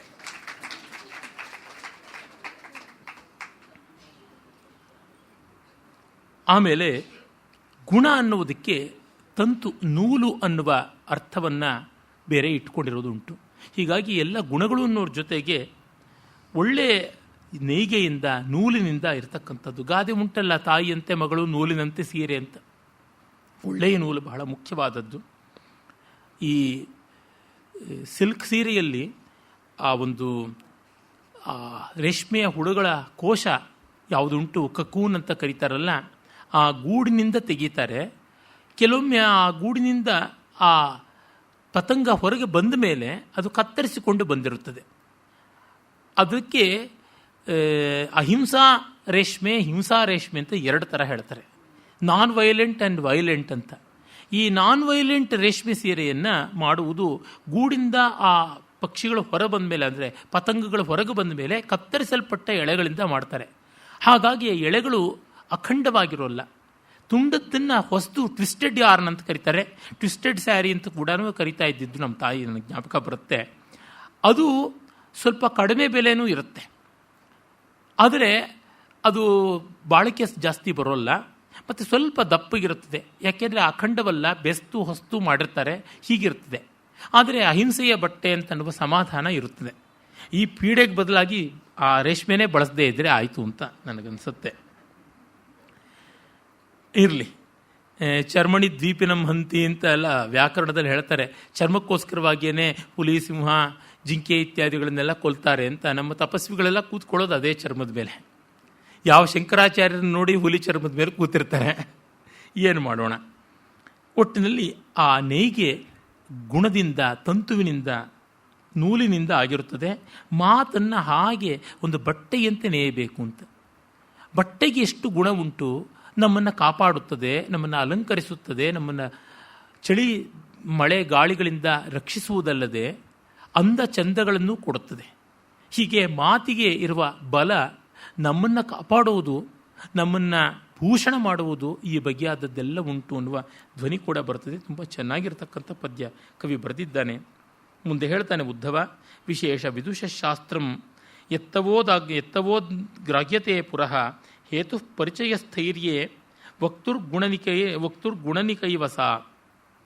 ಆಮೇಲೆ ಅವನು ಹೇಳ್ತಾನೆ, ವಿಶೇಷ ವಿದ್ವಾಂಸನಾದಂಥವನು ಬಲರಾಮನ ಮುಂದೆ, ನಿನ್ನ ಮುಂದೆ ಕೃಷ್ಣ ಉಪನ್ಯಾಸ ಮಾಡೋದು ಅಂತಂದರೆ ಬಹಳ ಕಷ್ಟ. ವಿಶೇಷ ವಿದುಷಃ ಶಾಸ್ತ್ರಂ ಯತ್ತವೋದ್ ಗ್ರಾಹ್ಯತೆ ಪುರಃ. ನಿನ್ನ ಮುಂದೆ ಎಂಥ ವಿದ್ವಾಂಸನಿಗೂ ಕೂಡ ಮಾತನಾಡಬೇಕು ಅಂತಂದರೆ ಕಷ್ಟ ಆಗುತ್ತದೆ. ಆದರೆ ಹೇತು ಪರಿಚಯ ಸ್ಥೈರ್ಯೆ, ನಿನ್ನ ಜೊತೆಗೆ ನನಗಿರುವ ಪರಿಚಯ ಸ್ನೇಹದ ಕಾರಣದಿಂದ ವಕ್ತುರ್ ಗುಣನಿಕೈವಸ, ನನಗೆ ಹೇಳೋಕ್ಕಾಗ್ತಾ ಇದೆ ಹೊರತು ನನಗೆ ಇದರೊಳಗೆ ವಿಶೇಷವಾದ ತಿಳುವಳಿಕೆ ಇದೆ ಅಂತ ಏನೂ ಅಲ್ಲ ಅಂತ. ಅಂದರೆ ನಿನ್ನ ಒಡನೆ ಮಾತನಾಡುವ, ಮಂತ್ರಾಲೋಚನೆ ಮಾಡುವ, ನಿನಗೆ ಸಲಹೆ ಕೊಡುವ ಸಾಮರ್ಥ್ಯ ನನಗೆ ಬಂದದ್ದಲ್ಲ, ನೀನು ಕೊಟ್ಟಂಥ ಬಲದಿಂದ ಆಗಿದ್ದಷ್ಟೇ. ನೋಡಿ, ಬಲರಾಮನ ಆಟಾಟೋಪದ ಮಾತುಗಳಿಗೂ ಉದ್ಧವನ ಉಪಕ್ರಮಕ್ಕೂ ಇರುವ ವ್ಯತ್ಯಾಸ. Balarama has taken Krishna for granted, ಆದರೆ ಉದ್ಧವ ಹಾಗಲ್ಲ. ಕೃಷ್ಣನ ಯೋಗ್ಯತೆ ಏನು ಅಂತ ಗೊತ್ತು. ಕೆಲವೊಮ್ಮೆ ಹಿತ್ತಲ ಗಿಡ ಮದ್ದಲ್ಲ ಅಂತ ಮನೆಯಲ್ಲಿದ್ದ ದೊಡ್ಡವರು ವಯಸ್ಸಿನಿಂದ ದೊಡ್ಡವರಾಗಿರ್ತಾರೆ, ಆದರೆ ಗುಣದಿಂದ, ವಿದ್ಯೆಯಿಂದ, ಜ್ಞಾನದಿಂದ, ಪಾಕದಿಂದ, ಪರಿಪಾಕದಿಂದ ದೊಡ್ಡವರು ನಮಗಿಂತ ಚಿಕ್ಕವರು ಇರ್ಬೋದು. ಅವರಿಗೆ ಕೈ ಮುಗಿದು ಅವರಿಂದ ನಾವು ತಿಳ್ಕೊಳ್ಬೇಕಾಗುತ್ತದೆ. ಬಾಲಾದಪಿ ಶುಕಾದಪಿ, ಅದನ್ನು ಸಂಕೋಚ ಇಲ್ಲದೆ ಮಾಡಬೇಕು. ಯಾವತ್ತೂ ನಾವು ಸೀನಿಯರ್ಸು, ನಮ್ಮ ಸೀನಿಯಾರಿಟಿನೇ 30 ವರ್ಷ ಆದ ತಕ್ಷಣ ಕತ್ತೆ ಕುದುರೆ ಆಗಿಬಿಡುತ್ತೆ ಅನ್ನೋದು ಸತ್ಯವಾದಲ್ಲಿ ಬರೀ ಸೀನಿಯಾರಿಟಿಯಿಂದ ಹಾಗಾಗುತ್ತೆ. ಅದಕ್ಕೆ how many effective years, how many constructive years, how many active years ಅಂತೆಲ್ಲ ಹೇಳ್ತಾರೆ. ಪ್ಯಾಸಿವ್ ಇಯರ್ಸು ಏನು ಬೇಕಾದರೂ ಇರ್ಬೋದು, ಅದರಿಂದ ಯಾವುದೂ ಪ್ರಯೋಜನ ಆಗ್ತಕ್ಕಂಥದ್ದಲ್ಲ. ವೀಣೆ ಹಳತಾದಷ್ಟು ನಾದ ಚೆನ್ನ ಅಂತ ಒಂದು ವೀಣೆಯನ್ನು ತೆಗೆದುಕೊಂಡು ಹೋಗ್ಬಿಟ್ಟು ಯಾವುದೋ ಜಾಕಾಯಿ ಪೆಟ್ಟಿಗೆನಲ್ಲಿ 200 ವರ್ಷ ಇಟ್ಟುಬಿಟ್ರೆ ಅದು ಗೆದ್ದಲೇ ಹಿಡಿದು ಬಿಡುತ್ತೆ. ನುಡಿಸಿ ಆಗಬೇಕು. ಆ್ಯಕ್ಟಿವ್ ಪಾರ್ಟಿಸಿಪೇಷನ್, ಆ್ಯಕ್ಟಿವ್ ಯೂಸ್ ಅಂತ ನಾವೇನು ಹೇಳ್ತೀವಿ ಅದು ಗಮನೀಯವಾದದ್ದು ಅಂತ ಗೊತ್ತಾಗುತ್ತದೆ. ಆಮೇಲೆ ಅವನು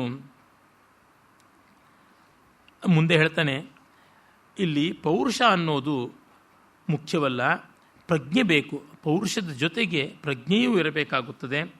ಸೋಪಧಾನಾಂ ಧಿಯಂ ಧೀರಾಹ ಸ್ಥೇಯಸೀಂ ಖಟ್ವಯಂತಿಯೇ ತತ್ರಾನಿಶಂ ನಿಷಣ್ಣಾಸ್ತೆ ಜಾನತೆ ಜಾತು ನಶ್ರಮಂ. ಅಂದರೆ ಯಾರು ಯಾವ್ಯಾವ ಪ್ರಲೋಭನೆಗಳು ಎಲ್ಲ ಇವೆಯಲ್ಲ ಅವನ್ನ ಮೀರಬೇಕಾಗುತ್ತದೆ. ನಿಶಿತವಾದ ಪ್ರಜ್ಞೆ ಇರತಕ್ಕಂಥವರು ಧೀರಾಹ, ಅವರು ಎಂಥ ಅಲ್ಪ ವಿಷಯವನ್ನು ತೆಗೆದುಕೊಂಡು ಬಹುವರ್ತವನ್ನಾಗಿ, ಬಹು ಸಮರ್ಥವನ್ನಾಗಿ, ಬಹು ದೃಢವನ್ನಾಗಿ ಮಾಡಿಕೊಳ್ತಾರೆ. ಪ್ರಜ್ಞೆಯನ್ನು ಒಂದು ಪರ್ಯಂಕವಾಗಿ, ಹಾಸಿಗೆಯಾಗಿ, ತಲ್ಪವಾಗಿ ಮಾಡಿಕೊಂಡು ಅದರ ಮೇಲೆ ವಿಶ್ರಮಿಸ್ತಾರೆ. ತಮ್ಮ ಬುದ್ಧಿ ಅನ್ನುವ ಮಂಚದ ಮೇಲೆ ಅವರು ನೆಮ್ಮದಿಯಾಗಿ ಕೂತ್ಕೊಳ್ತಾರೆ.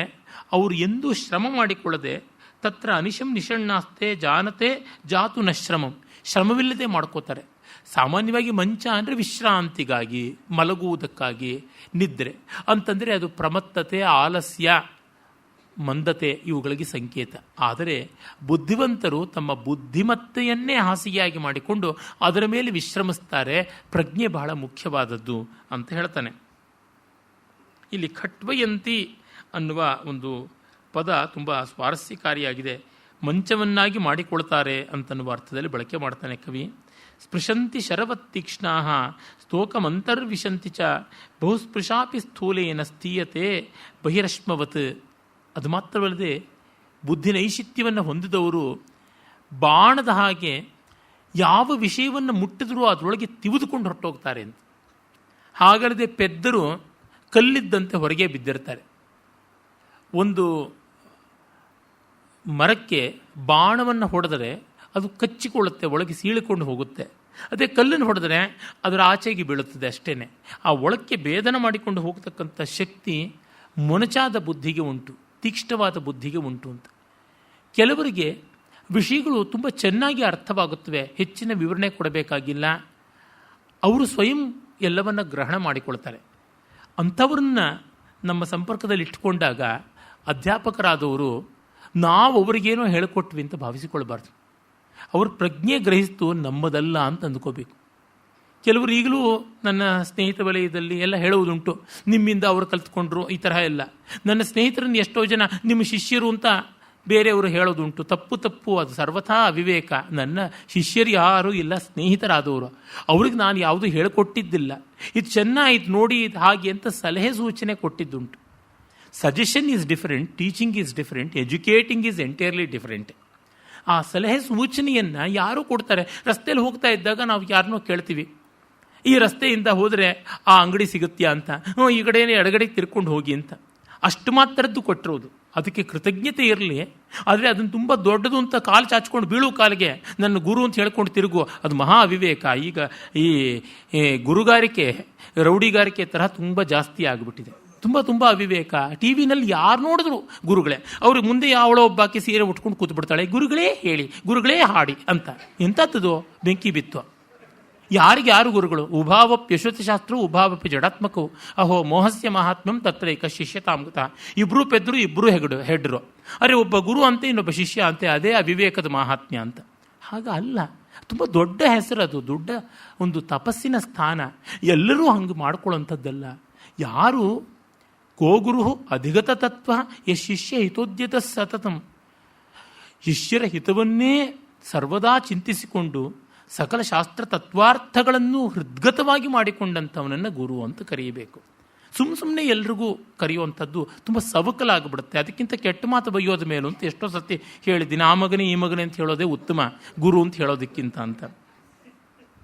ತುಂಬ ತಪ್ಪಾದದ್ದು. ಹಾಗಾಗಿ ನಾವು ಯಾರಿಗೋ ಏನೋ ಹೇಳಿಬಿಟ್ವಿ, ಅವರು ಉದ್ಧಾರ ಆಗಿಬಿಟ್ರು ಅಂತಲ್ಲ, ಅವರ ಪ್ರಜ್ಞಾವಂತಿಕೆಯಿಂದ ಆದರು. ಮೋಡ ಎಲ್ಲ ಕಡೆಗೂ ನೀರು ಸುರ್ಕೊಂಡು ಹೋಗುತ್ತೆ, ಆದರೆ ಎಲ್ಲೋ ಫಲವತ್ತಾದ ಜಾಗದಲ್ಲಿ ಬಿದ್ದ ನೀರು ಅಲ್ಲಿರುವ ಸಸ್ಯ ಚೆನ್ನಾಗಿ ಬೆಳೆಯುವಂತೆ ಮಾಡುತ್ತೆ.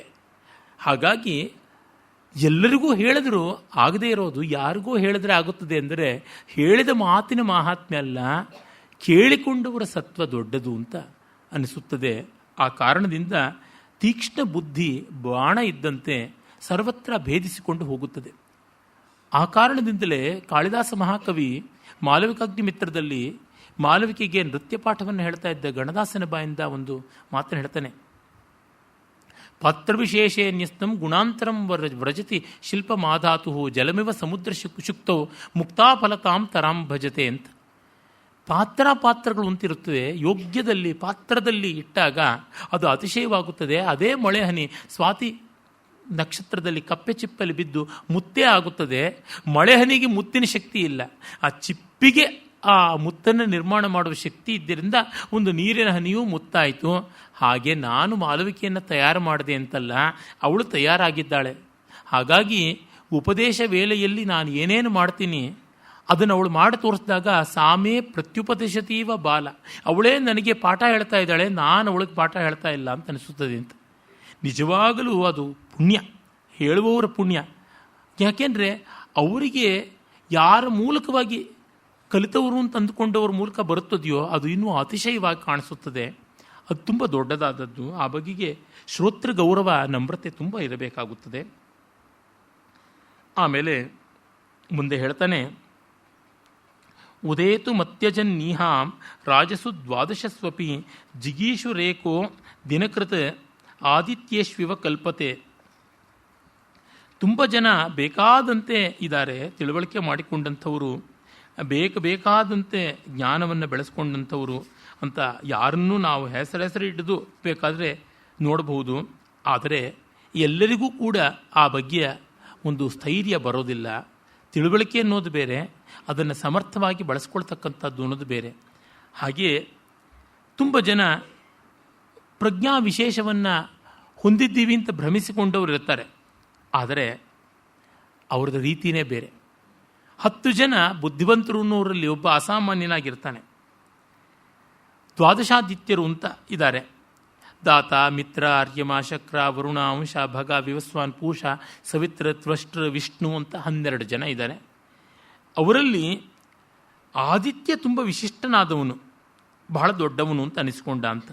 ಕೆಲವು ಪ್ರಕಾರ ವಿಷ್ಣುವನ್ನೇ ಆದಿತ್ಯ ಅಂತಲೂ ಕರೀತಾರೆ ಅಂತ 12ನೇವನು. ಆ 12ನೇ ವಾಮನಾವತಾರಿ ಅಂತ. ಇದಂ ವಿಷ್ಣುರ್ ವಿಚಕ್ರವೇತ್ರೇ ಧಾನಿದದೇ ಪದಂ ಅನ್ನುವ ವೇದವಾಕ್ಯವೂ ಹಾಗೆ. ಆ ರೀತಿಯಲ್ಲಿ ಒಂದೇ ಗುಂಪಿನಲ್ಲಿ ಒಬ್ಬರು ಅತಿಶಯಗಳಾಗಿರ್ತಾರೆ, ಅದು ತುಂಬ ದೊಡ್ಡದಾದದ್ದು. ಹೀಗಿರುವಲ್ಲಿ ಆ ಪ್ರಭುಶಕ್ತಿ, ಮಂತ್ರಶಕ್ತಿ, ಉತ್ಸಾಹಶಕ್ತಿ ಅಂತಾರಲ್ಲ, ಅವುಗಳು ಬಹಳ ಮುಖ್ಯವಾದವು. ಆ ಶಕ್ತಿ ತೃತೀಯ ಇರಬೇಕು, ಅದು ತುಂಬ ಮುಖ್ಯವಾಗಿ ಬೇಕಾದದ್ದು. ಅಂತಹ ಗುಣಗಳನ್ನು ಮೈಗೂಡಿಸಿಕೊಂಡಿರಬೇಕು ಅಂತ ಹೇಳ್ತಾನೆ ಕವಿ. ಆಮೇಲೆ ಮುಂದೆ ಹೇಳ್ತಾನೆ, ಬುದ್ಧಿಶಸ್ತ್ರ ಪ್ರಕೃತ್ಯಂಗ ಘನ ಸಂವೃತಿ ಕಂಚುಕ ಚಾರೇಕ್ಷಣೋ ದೂತಮುಖ ಪುರುಷಕ್ಕೋಪಿ ಪಾರ್ಥಿವ. ತುಂಬ ಸೊಗಸಾದಂಥ ಪದ್ಯ. ಈ ಪದ್ಯದಲ್ಲಿ ಒಂದು ವ್ಯವಸ್ಥಿತವಾದ ರೂಪಕಾಲಂಕಾರವನ್ನೇ ಮಾಡಿದ್ದಾನೆ. ಒಂದು ಬಗೆಯಲ್ಲಿ ಸಾವಯವ ರೂಪಕಾಲಂಕಾರ ಅಂತ ಕರೀಬೋದು. ಒಬ್ಬ ರಾಜನೀತಿಜ್ಞ ಮಹಾಸೇನಾನಿಯಂತೆ ತೋರ್ತಾನೆ ಅನ್ನುವ ಮಾತನ್ನು ಹೇಳ್ತಾನೆ. ಬುದ್ಧಿಶಸ್ತ್ರ, ನಿಶ್ಚಿತವಾದ ಬುದ್ಧಿ ಎನ್ನುವ ಆಯುಧವನ್ನು ಹೊಂದಿದ್ದಾನೆ. ಪ್ರಕೃತ್ಯಂಗ, ಒಳ್ಳೆಯ ಪ್ರಜೆಗಳು ಅಂತ ಯಾವುದಿವೆ, ಒಳ್ಳೆಯ ಪರಿವಾರ, ಅದನ್ನೇ ಅವನು ಶರೀರವಾಗಿ ಹೊಂದಿದ್ದಾನೆ. ಆಮೇಲೆ ಘನ ಸಂವೃತಿ ಕಂಚುಕ, ಅಂದರೆ ಮಂತ್ರಾಲೋಚನೆಯನ್ನು ಯಾರಿಗೂ ಬಿಟ್ಟು ಕೊಡದಂತೆ ಗುಟ್ಟು, ಅದು ಬಹಳ ಮುಖ್ಯ. ಆ ರಹಸ್ಯ ಭೇದನ ಯಾರಿಗೂ ಮಾಡೋಕ್ಕಾಗದೆ ರಹಸ್ಯ ರಕ್ಷಣ ಕ್ಷಣ ಯಾರಿದ್ದಾನೆ ಆ ವ್ಯಕ್ತಿ ದೊಡ್ಡವನು. ಅಂತ ರಹಸ್ಯ ರಕ್ಷಣಾ ಕೌಶಲವನ್ನು ಕವಚ ಅಂತ, ರಹಸ್ಯ ರಕ್ಷಣಾ ಕೌಶಲ ಅನ್ನುವ ಕವಚವನ್ನು ತೊಟ್ಟು ಚಾರೇಕ್ಷಣ, ಗೂಢಚಾರರು, ಸ್ಪಶ ಅಂತ ಸಂಸ್ಕೃತದಲ್ಲಿ ಇನ್ನೊಂದು ಹೆಸರು ಕೂಡ ಉಂಟು. ಅವರೇ ಕಣ್ಣುಗಳು, ಚಾರಚಕ್ಷು ಅಂತ ಕನ್ನಡದಲ್ಲಿ ಹೇಳ್ತಾರಲ್ಲ, ಅದು ಸಂಸ್ಕೃತದ ಶಬ್ದವೇ. ಚಾರರೇ ಚಕ್ಷುಗಳಾಗಿರ್ತಕ್ಕಂಥವ್ರು. ದೂತ ಮುಖ, ಒಳ್ಳೆ ದೂತ ಬೇಕು.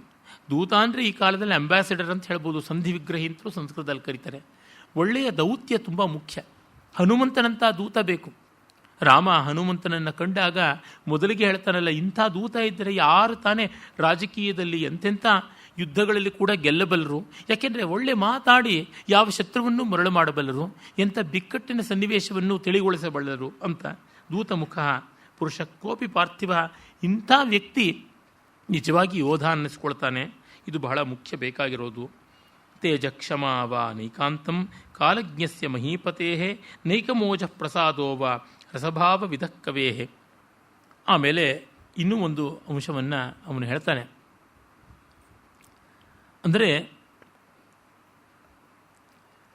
ಒಟ್ಟಿನಲ್ಲಿ ನಮಗೆ ಆಗಬೇಕಾದದ್ದು ಎಲ್ಲ ಗುಣಗಳೂ ಬೇಕು, ಒಂದಿದ್ದರೆ ಸಾಲದು, ಏಕಮೂಲಿಕಾ ಪ್ರಯೋಗವಲ್ಲ.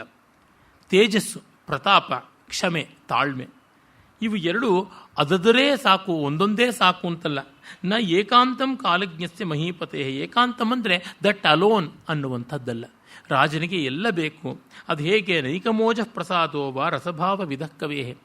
ರಸಭಾವಗಳಲ್ಲಿ ಗಮನ ಇರತಕ್ಕಂಥ ಕವಿಗೆ ಓಜಸ್ಸು ಪ್ರಸಾದ ಅಂತ ಎರಡು ಬಗೆಯ ಕಾವ್ಯ ಗುಣಗಳು, ಎರಡೂ ಬೇಕಾಗುತ್ತದೆ. ಪ್ರಸಾದ ಅಂದರೆ ತಿಳಿಯಾಗಿ, ಸರಸವಾಗಿ, ಸುಬೋಧವಾಗಿ ಬರೆಯುವಂತಹ ಶೈಲಿ. ಓಜಸ್ಸು ಅಂದರೆ ಉಜ್ವಲವಾಗಿ, ಶಬ್ದಾಲಂಕಾರ ಝಂಕಾರದಿಂದ ಕೂಡಿ ವಕ್ರವಾದಂಥ ರೀತಿಯಲ್ಲಿ ಬರೀತಕ್ಕಂಥ ಕವಿತೆ. ಈ ಎರಡೂ ಕೂಡ ಕವಿಗೆ ಬೇಕು. ಯಾವ ಸಂದರ್ಭದಲ್ಲಿ ಏನನ್ನು ಬಳಸಬೇಕು ಅಂತ ಗೊತ್ತಿರಬೇಕು. ದಂಡಿ ಹೇಳ್ತಾನೆ, ಪ್ರಸಾದ ಗುಣ ಪ್ರಧಾನವಾಗಿ 10 ಗುಣಗಳು ಇರುವ ವೈದರ್ಭ ಶೈಲಿ ಅಂತ ಮೃದು ಮನೋಹರವಾದ ಶೈಲಿಯೇ ಉತ್ತಮ ಅಂತ. ಅರೆ ಭಾಮ ಹೇಳ್ತಾನೆ ಹಾಗಲ್ಲ, ಯಾವುದೂ ಆಗುತ್ತದೆ, ಇದೊಂದೇ ಶೈಲಿ ಅಂತಲ್ಲ, ಎಲ್ಲ ಶೈಲಿಯಲ್ಲಿಯೂ ಕೌಶಲ ಇರಬೇಕು ಅಂತ ನಾನು ಭಾಮನ ಮತವನ್ನು ಅನುಮೋದಿಸ್ತೀನಿ. ಆನಂದವರ್ಧನ ಒಂದು ಸ್ವಲ್ಪ ಮಟ್ಟಿಗೆ ದಂಡಿ ಮತವನ್ನು ಅನುಮೋದಿಸ್ತಾನೆ. ಆದರೆ ನಾನು ಆನಂದವರ್ಧನನ ಮತ್ತು ಅದಕ್ಕಿಂತ ಮಿಗಿಲಾಗಿ ದಂಡಿಯ ಮತಕ್ಕಿಂತಲೂ ಉತ್ತಮವಾದಂಥದ್ದು ಭಾಮನ ಮತ ಅಂತ ಹೇಳ್ತೀವಿ. ಅಂದರೆ ಯಾವ ಸನ್ನಿವೇಶಕ್ಕೆ ಏನು ಬೇಕೋ ಅದೆಲ್ಲ ಇರಬೇಕು. ಬರೀ ಬೆಣ್ಣೆ ಸಕ್ಕರೆನೇ ಇಟ್ಕೊಂಡು ಅಡುಗೆ ಮಾಡೋಕ್ಕಾಗೋಲ್ಲ, ಮೆಣಸಿನಕಾಯಿ ಶುಂಠಿನೂ ಬೇಕು. ಎಲ್ಲಿ ಯಾವುದು ಅನ್ನುವುದು ನಮಗೆ ಗೊತ್ತಿರಬೇಕು. ಹಾಗೆ ಇರಬೇಕಾಗುತ್ತದೆ. ಒಂದೊಂದು ಸಂದರ್ಭಕ್ಕೆ ಒಂದೊಂದು ಬಗೆಯ ಪದ, ಒಂದೊಂದು ಬಗೆಯ ವಾಕ್ಯ, ಒಂದೊಂದು ಬಗೆಯ ಛಂದಸ್ಸು, ಇವೆಲ್ಲ ಬೇಕು. ಒಂದೇ ರಾಗದಲ್ಲಿ ಕಚೇರಿ ಮಾಡಿದ್ರೆ ಆಗೋಲ್ಲ. ಎಲ್ಲ ಬಗೆಯ ರಾಗಗಳು ಬೇಕು. ನಯ, ಘನ, ದೇಶ್ಯ, ರಕ್ತಿ, ಹೀಗೆ ಬೇರೆ ಬೇರೆ ಪ್ರಕಾರದ ರಾಗಗಳು ಉಂಟಲ್ಲ, ಅವೆಲ್ಲ ಕೂಡ ನಮಗೆ ಮುಖ್ಯವಾದಂಥವು. ಹಾಗೆ ಬಲರಾಮ ತೇಜಸ್ಸೇ ಬಹಳ ಮುಖ್ಯ ಅಂತಂದ. ನಾನು ಬರೀ ಕ್ಷಮೆಯೇ ಬೇಕು ಅಂತ ನಾನು ಹೇಳೋಲ್ಲ, ಎರಡೂ ಬೇಕು ಅಂತ ನಾನು ಹೇಳ್ತೀನಿ ಅಂತಂತಾನೆ. ಯಾಕೆಂದರೆ ಹಿಂದಿನ ಶ್ಲೋಕದ ವಿವರಣೆಯಲ್ಲಿ ಕೂಡ ವ್ಯಾಖ್ಯಾನಕಾರರೆಲ್ಲ ಹೇಳ್ತಾರೆ, ಹೇಗೆ ದ್ವಾದಶಾದಿತ್ಯರು ಅಂತ ಇದ್ದಾರಲ್ಲ, ಆ ರೀತಿಯಾಗಿ ರಾಜಕೀಯದಲ್ಲಿ ಕೂಡ ಇದ್ದಾರೆ. ಅದು ಹೇಗೆ ಅಂತಂದರೆ ಶತ್ರು ಮಿತ್ರ, ಶತ್ರುಮಿತ್ರ, ಮಿತ್ರಮಿತ್ರ, ಶತ್ರುಮಿತ್ರ ಮಿತ್ರ, ಪಾರ್ಷ್ಣಿಗ್ರಾಹಿ, ಪಶ್ಚಾತಾಕ್ರಾಂತ, ಪಾಷ್ಟಿಗ್ರಾಹಾಸಾರ, ಆಕ್ರಂದಾಸಾರ, ಆಮೇಲೆ ವಿಜಿಗೀಷು ಮತ್ತು ಮಧ್ಯಮ ಉದಾಸೀನ ಅಂತ 12. ಇವೆಲ್ಲರಲ್ಲಿ ಕೂಡ ವಿಜಿಗೀಷು ಅಂದರೆ ತಾನು ಗೆಲ್ಲೋದಕ್ಕೆ ಸಿದ್ಧನಾದವನು ನಾಯಕ, ಅವನು ಬಹಳ ಮುಖ್ಯ. ಆದಿತ್ಯರಲ್ಲಿ ದ್ವಾದಶಾದಿತ್ಯರಲ್ಲಿ ಆದಿತ್ಯ ಅಥವಾ ವಿಷ್ಣು ಇದ್ದಂತೆ ಹಾಗೆ ಅಂತನ್ನುವ ಸಮೀಕರಣವನ್ನು ಕೊಡ್ತಾರೆ. ಅವನಂತ ಅವನಿಗೆ ಎಲ್ಲವೂ ಮುಖ್ಯ, ಇದು ಅದು ಅಂತ ಬಿಡುವಂಥದ್ದಲ್ಲ. ಅದನ್ನಿಟ್ಕೊಂಡು ಹೇಳ್ತಾನೆ, ನಾಲಂಬತೆ ದೈಷ್ಟಿಕತಾಂ ನನಿಷೀದತಿ ಪೌರುಷೆ ಶಬ್ದಾರ್ಥವು ಸತ್ಕವಿರಿವ ದ್ವಯಂ ವಿದ್ವಾನ್ ಅಪೇಕ್ಷತೆ ಅಂತ. ದೈಷ್ಟಿಕತಾ ಅನ್ನೋದು ಒಂದು ಒಳ್ಳೆ ಪ್ರೌಢವಾದ ಪ್ರಯೋಗ, ತದ್ದಿತ ಪ್ರಯೋಗ. ದಿಷ್ಟಿ ಅಂದರೆ ಫಾರ್ಚೂನ್, ಭಾಗ್ಯ, ಅದೃಷ್ಟ. ದೈಷ್ಟಿಕ ಅಂದರೆ ಫೆಟಲಿಸ್ಟಿಕ್ ಅಂದರೆ ಅದೃಷ್ಟವಾದಿ, ದೇವರು ಮಾಡಿಸ್ದಂಗೆ ಆಗುತ್ತೆ ಅಂತ. ಇನ್ನು ಕೆಲವರು ಪೌರುಷವಾದಿಗಳು, ನಾವೇ ಮಾಡುವುದು ಅಂತ. ವಿಧಿ ಮತ್ತು ಪೌರುಷ ಅಂತ ಎರಡು, ಫೇಟ್ ಆ್ಯಂಡ್ ಫ್ರೀ ವಿಲ್ ಅಂತ ಪಾಶ್ಚಾತ್ಯರಲ್ಲಿ ಬೇಕಾದಂತೆ ಚರ್ಚೆ ಮಾಡಿದ್ದಾರೆ. ಕೆಲವರು ಹೇಳ್ತಾರೆ ದೇವರು ಮಾಡಿಸ್ದಂಗೆ ಆಗುತ್ತೆ ಅಂತ, ಇನ್ನು ಕೆಲವರು ನಾವೇ ಮಾಡಿದ್ದಾಗುತ್ತದೆ ಅಂತ. ಎರಡೂ ಅತಿವಾದಗಳು, ಮುಂದಿಷ್ಟದು ಒಂದಿಷ್ಟಿದು ಇದ್ದೇ ಇರುತ್ತೆ. ತೋಳಿಗೆ ಇಷ್ಟು ಮಹಾ ಸ್ವಾತಂತ್ರ್ಯ ಅಂತ DVG ಹೇಳ್ತಾರೆ. ಅದು ದೇಹದಿಂದ ಕಿತ್ಕೊಂಡು ಹೋದರೆ ಆ ಸ್ವಾತಂತ್ರ್ಯದಿಂದ ಸತ್ತೇ ಹೋಗುತ್ತೆ. ಹಾಗಂತ ನನಗೆ ಸ್ವಾತಂತ್ರ್ಯ ಇಲ್ಲ ಅಂತ ಕೈ ಕಟ್ಕೊಂಡು ಕೂತಿದ್ರೆ ಅದು ಹಾಗೆ ಪ್ಯಾರಲೈಸ್ ಆಗಿಬಿಡುತ್ತೆ. ನೀವು ಗಮನಿಸಿರಬಹುದು, ಅಂಗೋಪಾಂಗಗಳನ್ನು ಬಳಸ್ತಾ ಇರಬೇಕು. ಬಳಸದೇ ಇದ್ದರೆ ನಮಗ್ಯಾಕೆ ಇವನು ಏನು ಕೆಲಸ ಕೊಡ್ತಾ ಇಲ್ಲ, ಹಾಗಾಗಿ ನಾವು ಪರ್ಮನೆಂಟ್ ರಿಟೈರ್ಮೆಂಟ್ ತೊಗೊಳ್ಳೋಣ ಅಂತ ಅವು ತೆಪ್ಪಗಾಗ್ಬಿಡುತ್ತೆ. ಅದರಿಂದ ಇಂಥ ಬೆಡ್ ಪೇಷಂಟ್ಗಳಿಗೂ ಅನುದಿನ ಫಿಸಿಯೋಥೆರಪಿ ಮಾಡಿಸ್ತಾ ಇರ್ತಾರೆ. ನಮ್ಮ ತಾಯಿಗೆ 8 ವರ್ಷ ಪ್ರತಿ ದಿವಸವೂ ಫಿಸಿಯೋಥೆರಪಿ ಮಾಡಿಸ್ತಾ ಇದ್ದಿದ್ದಾಗಿತ್ತು. ಅವರು ಬೆಡ್ ಪೇಷಂಟ್ ಆಗಿದ್ದಾಗ ಮೈಕೈ ಕಾಲು ಸ್ವಲ್ಪನಾರು ಚಲನವಲದಲ್ಲಿ ಇರಬೇಕಲ್ಲ ಅಂತ. ಹಾಗೆ ಆ ದೇಹ ವ್ಯಾಪಾರ ಅನ್ನೋದು ಅನಿವಾರ್ಯ, ಅದು ಬೇಕೇ ಬೇಕಾಗುತ್ತದೆ.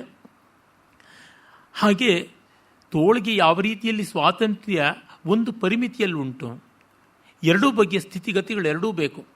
ಕೆಲವರಿಗೆ ತಪಸ್ವಿಗಳು ಅಂತ ಅನಿಸಿಕೊಂಡು ಎಲ್ಲ ಅತಿವಾದಗಳು ತುಂಬ ಉಂಟಲ್ವ. ಈ ಕುಂಭಮೇಳ ಅರ್ಧ ಕುಂಭ ಎಲ್ಲ ಈಚೆಗಾಯಿತು ಕೋಲಾಹಲವಾಗಿ, ಅಲ್ಲಿ ಎಷ್ಟೋ ಜನ ಸಾಧು ಸಂತರು ಅಂತೆಲ್ಲ. ಒಬ್ಬ ಸಾಧುವಿನ ಶಕ್ತಿ ಏನಂದರೆ 22 ವರ್ಷ 12 ವರ್ಷ ಕೈ ಮೇಲಕ್ಕೆ ಎತ್ಕೊಂಡಿರೋದು ಅಂತ. ಎತ್ಕೊಂಡಿದ್ದು ಕೆಳಗೆ ಇಳಿಸೋಕ್ಕೆ ಆಗದಂಗೆ ಆಗಿದೆ. ಇನ್ನೆಂಥದ್ದು ಪ್ರಯೋಜನ? ಉಗುರು ಬೆಳೆಸ್ತೀನಿ ಅಂತ ಉಗುರು ಬೆಳೆದಿರುತ್ತೆ, ಕೈ ಕೊಳ್ತಿರುತ್ತೆ. ಈ ಥರದ್ರಲ್ಲಿ ಪ್ರಯೋಜನವಿಲ್ಲ, ಅವಿವೇಕ ಅಷ್ಟೇ. ಆ ಥರದೊಳಗೆ ಮೋಕ್ಷವೂ ಇಲ್ಲ, ಏನೂ ಇಲ್ಲ.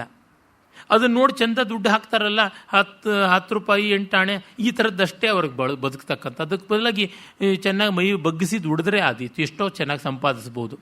ಅಂದರೆ ನಮ್ಮಲ್ಲಿ ಯಾವ್ಯಾವುದೂ ಸಿದ್ಧಿ, ಯಾವ್ಯಾವುದೋ ಸಾಧನೆ, ಯಾವ್ಯಾವುದೋ ಅಚೀವ್ಮೆಂಟು ಅಂತ ಅಂದ್ಕೊಂಡ್ಬಿಟ್ಟಿದ್ದಾರೆ.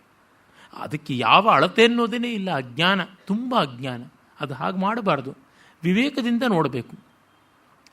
ಕೆಲವರು ಹಾಗೆ ಆ ರಾಗ ನೋಡಿ 1 ಗಂಟೆ ಹಾಡಿದ್ರು ಅಂತ, 1 ಗಂಟೆ ಕಿರುಚಿದ್ರ ಹಾಡಿದ್ರ ಅದನ್ನು ನೋಡಬೇಕು. ಅದರೊಳಗೆ ಪುಷ್ಟಿಕರವಾದದ್ದು ಯಾವುದಿತ್ತು, ಪುನರುಕ್ತಿ ಇಲ್ಲದೆ ಇರೋದು ಎಷ್ಟಿತ್ತು. ಒಂದು 10 ನಿಮಿಷ ಚೆನ್ನಾಗಿ ಹಾಡಿದ್ರು ಸಾಕು. ಒಂದು ರಾಗ 20 ನಿಮಿಷಕ್ಕೆ ಸಾಕು ನನ್ನ ಮುಗಿಸ್ಬಿಟ್ಟಿದ್ದೀರಪ್ಪ, ಖಾಲಿ ಆಗಿದ್ದೀನಿ ಬಡ್ಕೊಳತ್ತೆ. ಲೆಕ್ಕ ಹಾಕಿ ತೋರಿಸಬಲ್ಲೆ. ಹಾಡಿದ್ದೇ ಹಾಡಿದ್ರೆ 20 ಗಂಟೆನೂ ಹಾಡ್ಬೋದು. ಕೇಳೋರು ಇರಬೇಕಷ್ಟೇ. ಸಾರವತ್ತಾಗಿ ಸಂಗ್ರಹವಾಗಿ ಮಿತಂಚ ಸಾರಂಚ ವಚೋಹಿ ವಾಗ್ಮಿತ ಅನ್ನುವಂತೆ ಇರಬೇಕು. ಹೀಗೆ ಒಂದು ಮಧ್ಯಮ ಗತಿ ಬೇಕು, ಎಲ್ಲವನ್ನ ತೂಗಿಸಿಕೊಂಡು ಹೋಗಬೇಕು. ಅದನ್ನು ಕವಿ ಬಹಳ ಚೆನ್ನಾಗಿ ಹೇಳ್ತಾನೆ.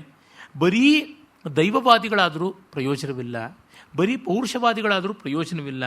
ಹೇಗೆ ಸತ್ಕವಿಯಾದವನಿಗೆ ಶಬ್ದ ಅರ್ಥ, ಫಾರ್ಮ್ ಆ್ಯಂಡ್ ಕಂಟೆಂಟ್, ರೂಪ ಸ್ವರೂಪ ಎರಡೂ ಬೇಕು, ಆ ರೀತಿ ಇವೆರಡೂ ಬೇಕು ಅಂತಾನೆ.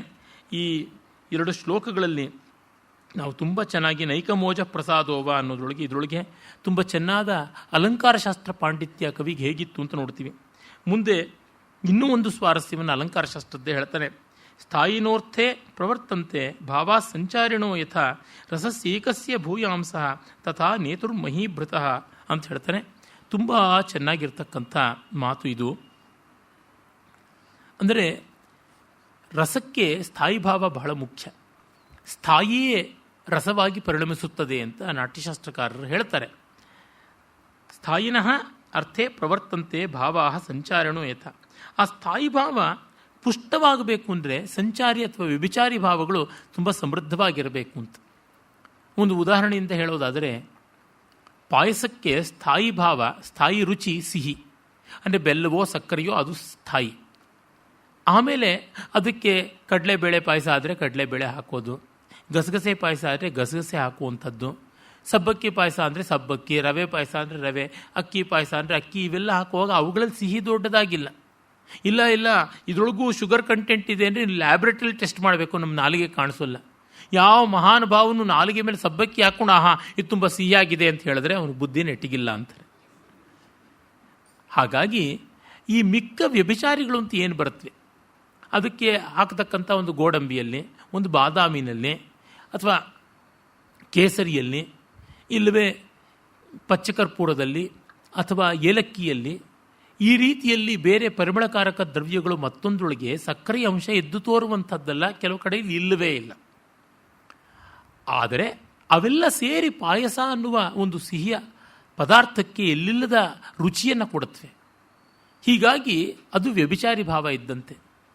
ಈಗ ಉದಾಹರಣೆಗೆ ಒಂದು ಶೃಂಗಾರಕ್ಕೆ ಬೇಕಾದ ಸ್ಥಾಯಿ ಭಾವ ರತಿ ಅಂದರೆ, ಆ ರತಿಗೆ ಬೇರೆ ಬೇರೆ ವ್ಯಭಿಚಾರಿ ಭಾವಗಳಿತ್ತು. ಲಜ್ಜಾ ಅಂತಕ್ಕಂಥದ್ದಿರಬಹುದು, ಅವಹಿತ್ತ ಅನ್ನೋದಿರಬಹುದು, ಹೀಗೆಲ್ಲ ವ್ಯಭಿಚಾರಿ ಭಾವಗಳು ಬರ್ತವೆ. ನಿದ್ರಾ, ತಂದ್ರ ಈ ಥರದ್ದೆಲ್ಲ ಬರಬಹುದು.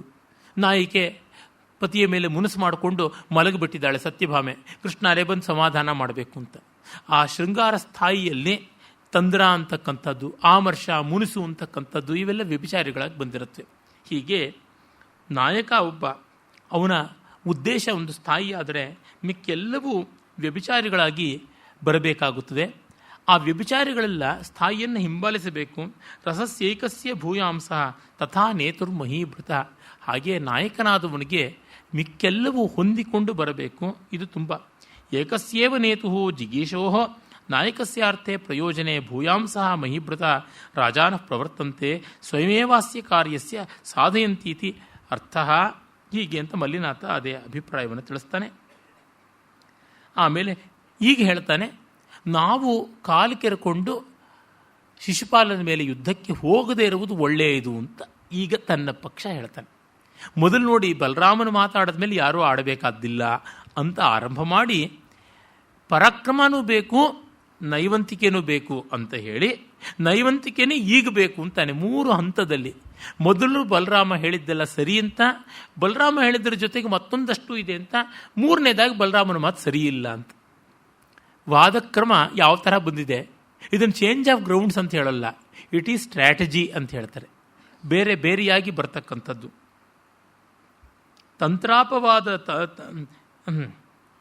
ತಂತ್ರಾವಾಪವಿದ ಯೋಗೈ ಮಂಡಲಾನಿ ಅಧಿಷ್ಠತ ಸುನಿಗ್ರಹ ನರೇಂದ್ರೇಣ ಫಣೀಂದ್ರ ಇವ ಶತ್ರವ ಅಂತ ಹೇಳ್ತಾನೆ.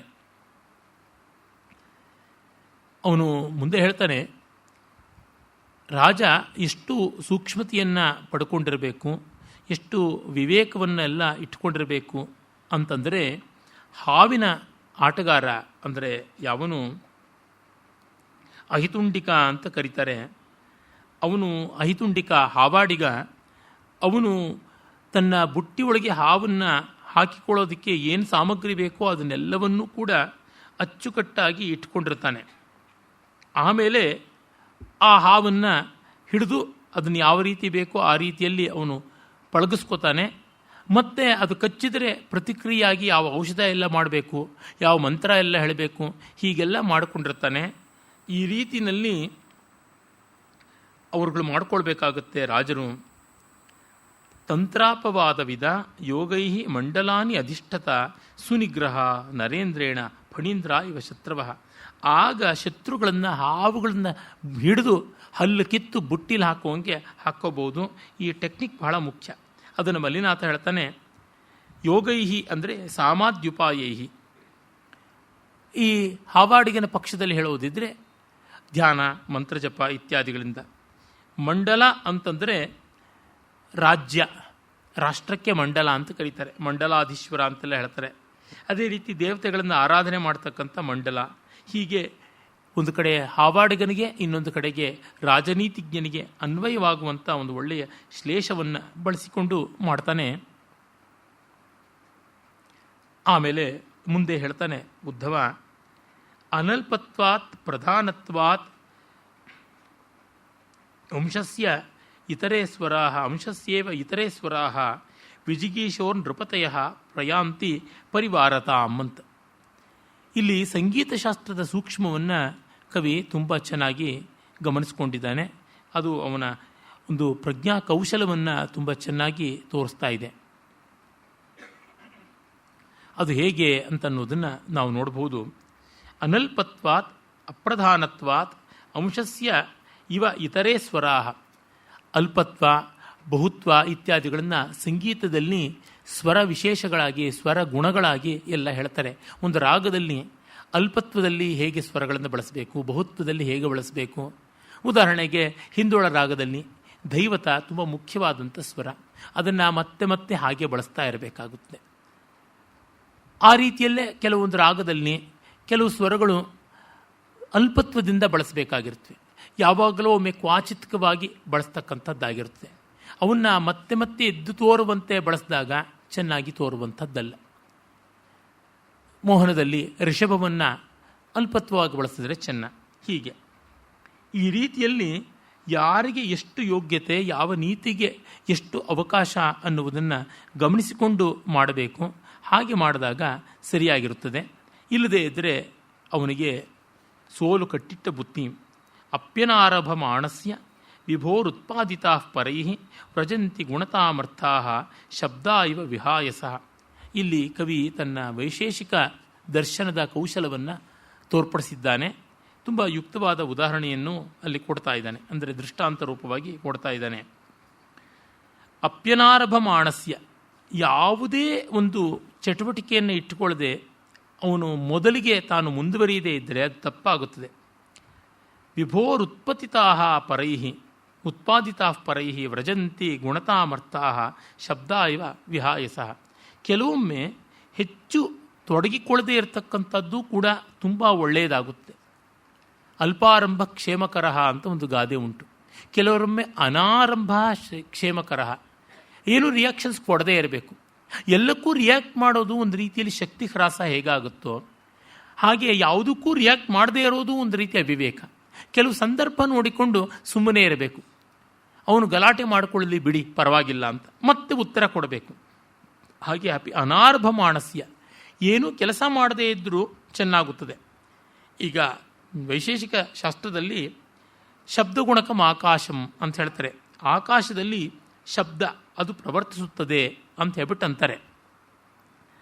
ಆಕಾಶದಿಂದಲೇ ಶಬ್ದ ಬಂದದ್ದು ಅಂತ. ಆದರೆ ಆಕಾಶ ಏನು ಶಬ್ದ ಮಾಡೋಲ್ಲ. ಈಗ ಬೆಂಕಿ ಶಬ್ದವನ್ನು ಮಾಡುತ್ತೆ, ನೀರು ಶಬ್ದವನ್ನು ಮಾಡುತ್ತೆ. ನೀರು ಹರಿತಾ ಇದ್ದರೆ ಗಲಗಲಗಲ ಶಬ್ದ ಬರುತ್ತೆ, ಬೆಂಕಿ ಉರಿತಾ ಇದ್ದರೆ ಧಗ ಧಗ ಧಗ ಶಬ್ದ ಬರುತ್ತದೆ, ವಾಯು ಬೀಸ್ತಾ ಇದ್ದರೆ ಭರ್ರಂತ ಶಬ್ದ ಬರುತ್ತದೆ. ಆದರೆ ಆಕಾಶ ಶಬ್ದವನ್ನು ಉತ್ಪತ್ತಿ ಮಾಡುವುದಾದರೂ ಕೂಡ, ಶಬ್ದ ಗುಣತ್ವವನ್ನು ಹೊಂದಿದ್ದರೂ ಆಕಾಶದಲ್ಲಿ ಅಂದರೆ ಆಕಾಶ ಅಂದರೆ ಅವಕಾಶ, ಸ್ಪೇಸಲ್ಲಿ ಯಾವುದೂ ಶಬ್ದವಿಲ್ಲ. ಹೀಗೆ ತಾನು ಏನೂ ಮಾಡದೇ ಇದ್ದರೂ ಕೂಡ ಬೇರೆ ಎಷ್ಟಕ್ಕೂ ಕೂಡ ಅದು ಕಾರಕವಾಗುತ್ತದೆ. ಇನ್ನು ಯಾವುದೇ ಶಬ್ದ ಮಾಡಿದ್ರೂ ಅದು ಆಕಾಶದಲ್ಲಿ ಸೇರಿ ಹೋಗುತ್ತದೆ. ಅಗ್ನಿ, ವಾಯು, ಜಲ ಇತ್ಯಾದಿಗಳು ಶಬ್ದ ಮಾಡಿದ್ರು ಆ ರೀತಿಯಲ್ಲಿ ಕೆಲವೊಮ್ಮೆ ನಾವು ಏನು ಪ್ರತಿಕ್ರಿಯೆ ತೋರದೇ ಇದ್ದರೂ ಅನುಕೂಲ ನಮಗಾಗಿಯೇ ಆಗುತ್ತದೆ. ಅದು ಬಹಳ ಮುಖ್ಯ ಅಂತ ವೈಶೇಷಿಕ ದರ್ಶನದ ಒಂದು ವಿಷಯವನ್ನು ಹೇಳ್ತಾನೆ. ವಿಭು ಅಂತಕ್ಕಂಥದ್ದು ಕೂಡ ವೈಶೇಷಿಕ ದರ್ಶನದ ಒಂದು ಟೆಕ್ನಿಕಲ್ ಆದಂಥ ಒಂದು ಪದ. ವ್ಯಾಪ್ನೋತೀತಿ ವ್ಯಾಪಕತ್ವಾತ್ ವಿಭು ಅಂತ ಹೇಳ್ತಾರೆ. ಮುಂದೆ ಹೇಳ್ತಾನೆ, ಷಾಡ್ಗುಣ್ಯಮುಪಯುಂಜೀತ ಶಕ್ಯಪೇಕ್ಷಿ ರಸಾಯನಂ ಭವತ್ಯಸ್ಯೇವ ಮಂಗಾನಿ ಸ್ಥಾಸ್ನೂನಿ ಬಲವಂತಿಚ.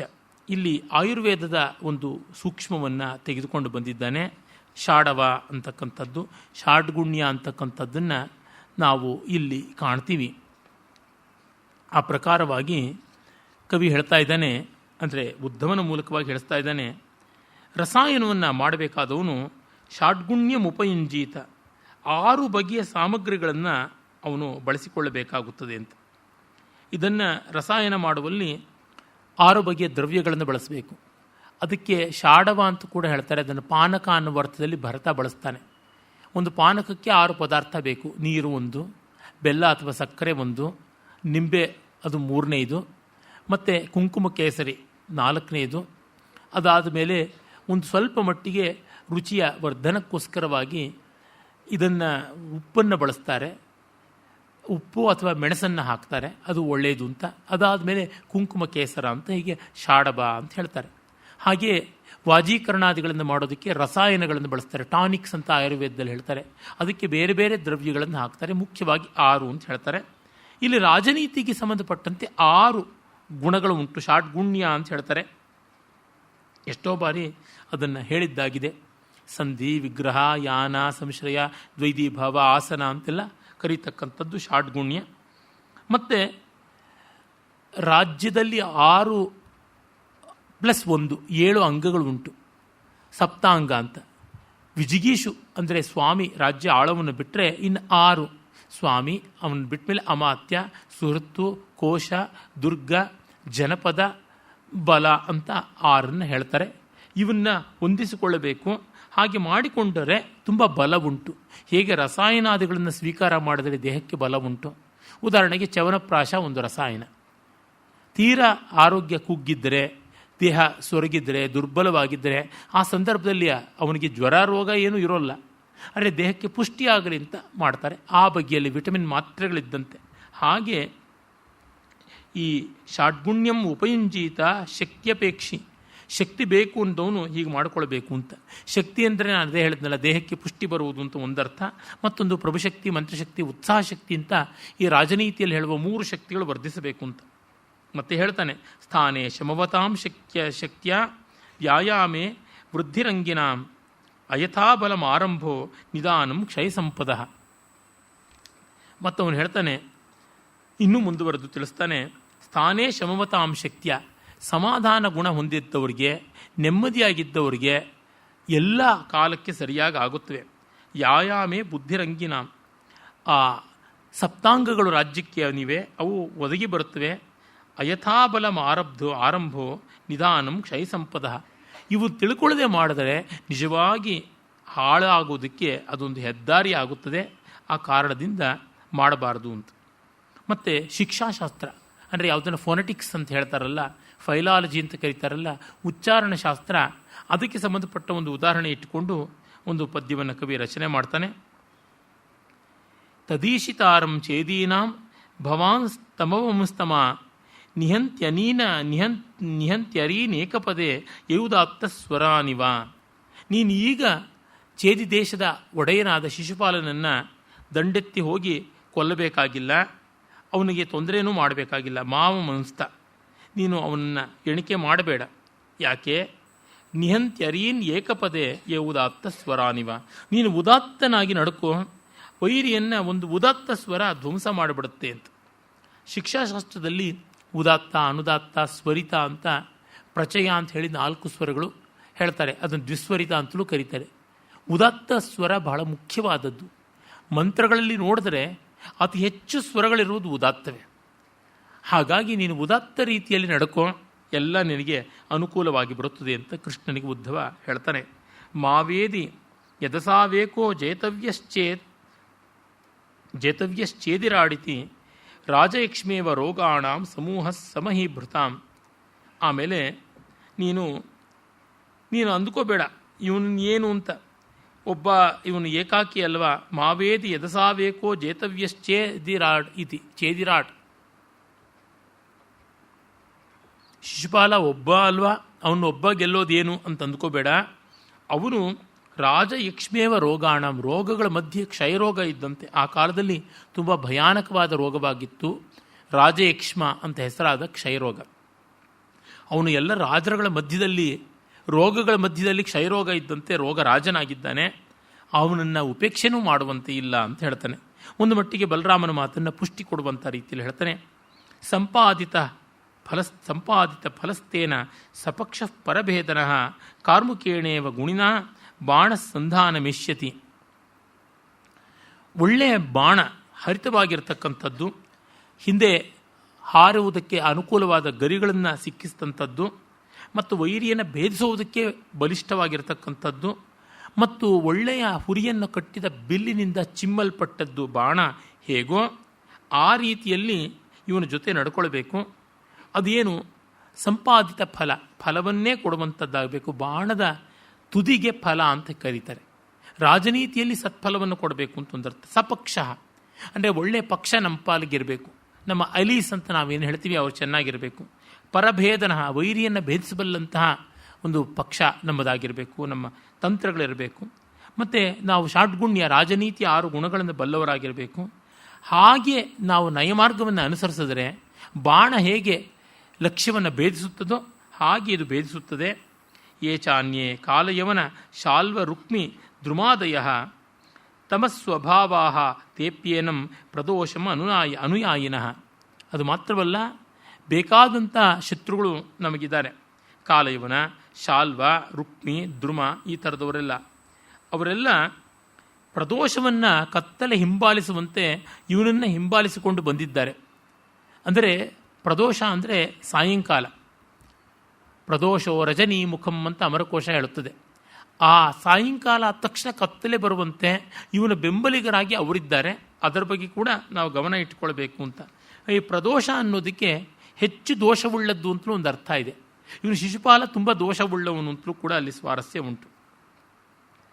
ಮತ್ತು ಬೃಹತ್ ಸಹಾಯ ಕಾರ್ಯಾಂತಂ ಕ್ಷೋದೀಯಾನಪಿ ಗಚ್ಚತಿ ಸಂಭೂಯ ಅಂಬೋಧಿ ಮಭ್ಯೇತಿ ಮಹಾನದ್ಯ ನಗಾಪಗಾಹ.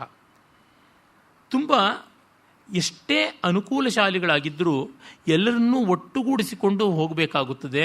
ನಾವು ಒಬ್ಬೊಬ್ಬರೇ ನುಗ್ಗಿಕೊಂಡು ಹೋಗೋದಕ್ಕೆ ಸಾಧ್ಯವಾಗೋದಿಲ್ಲ. ಬೃಹತ್ ಸಹಾಯ ಕಾರ್ಯಾಂತಂ ಕ್ಷೋದೀಯಾನಪಿ ಗಚ್ಚತಿ. ಎಲ್ಲರನ್ನೂ ಒಡಗೂಡಿಸಿಕೊಂಡ್ರೆ ಮಾತ್ರ ಇಂಥ ಸಮರ್ಥನಾದರೂ ಕೂಡ ಅವನು ಕಾರ್ಯಾಂತವನ್ನು ಸಾಧಿಸೋಕ್ಕಾಗುತ್ತದೆ.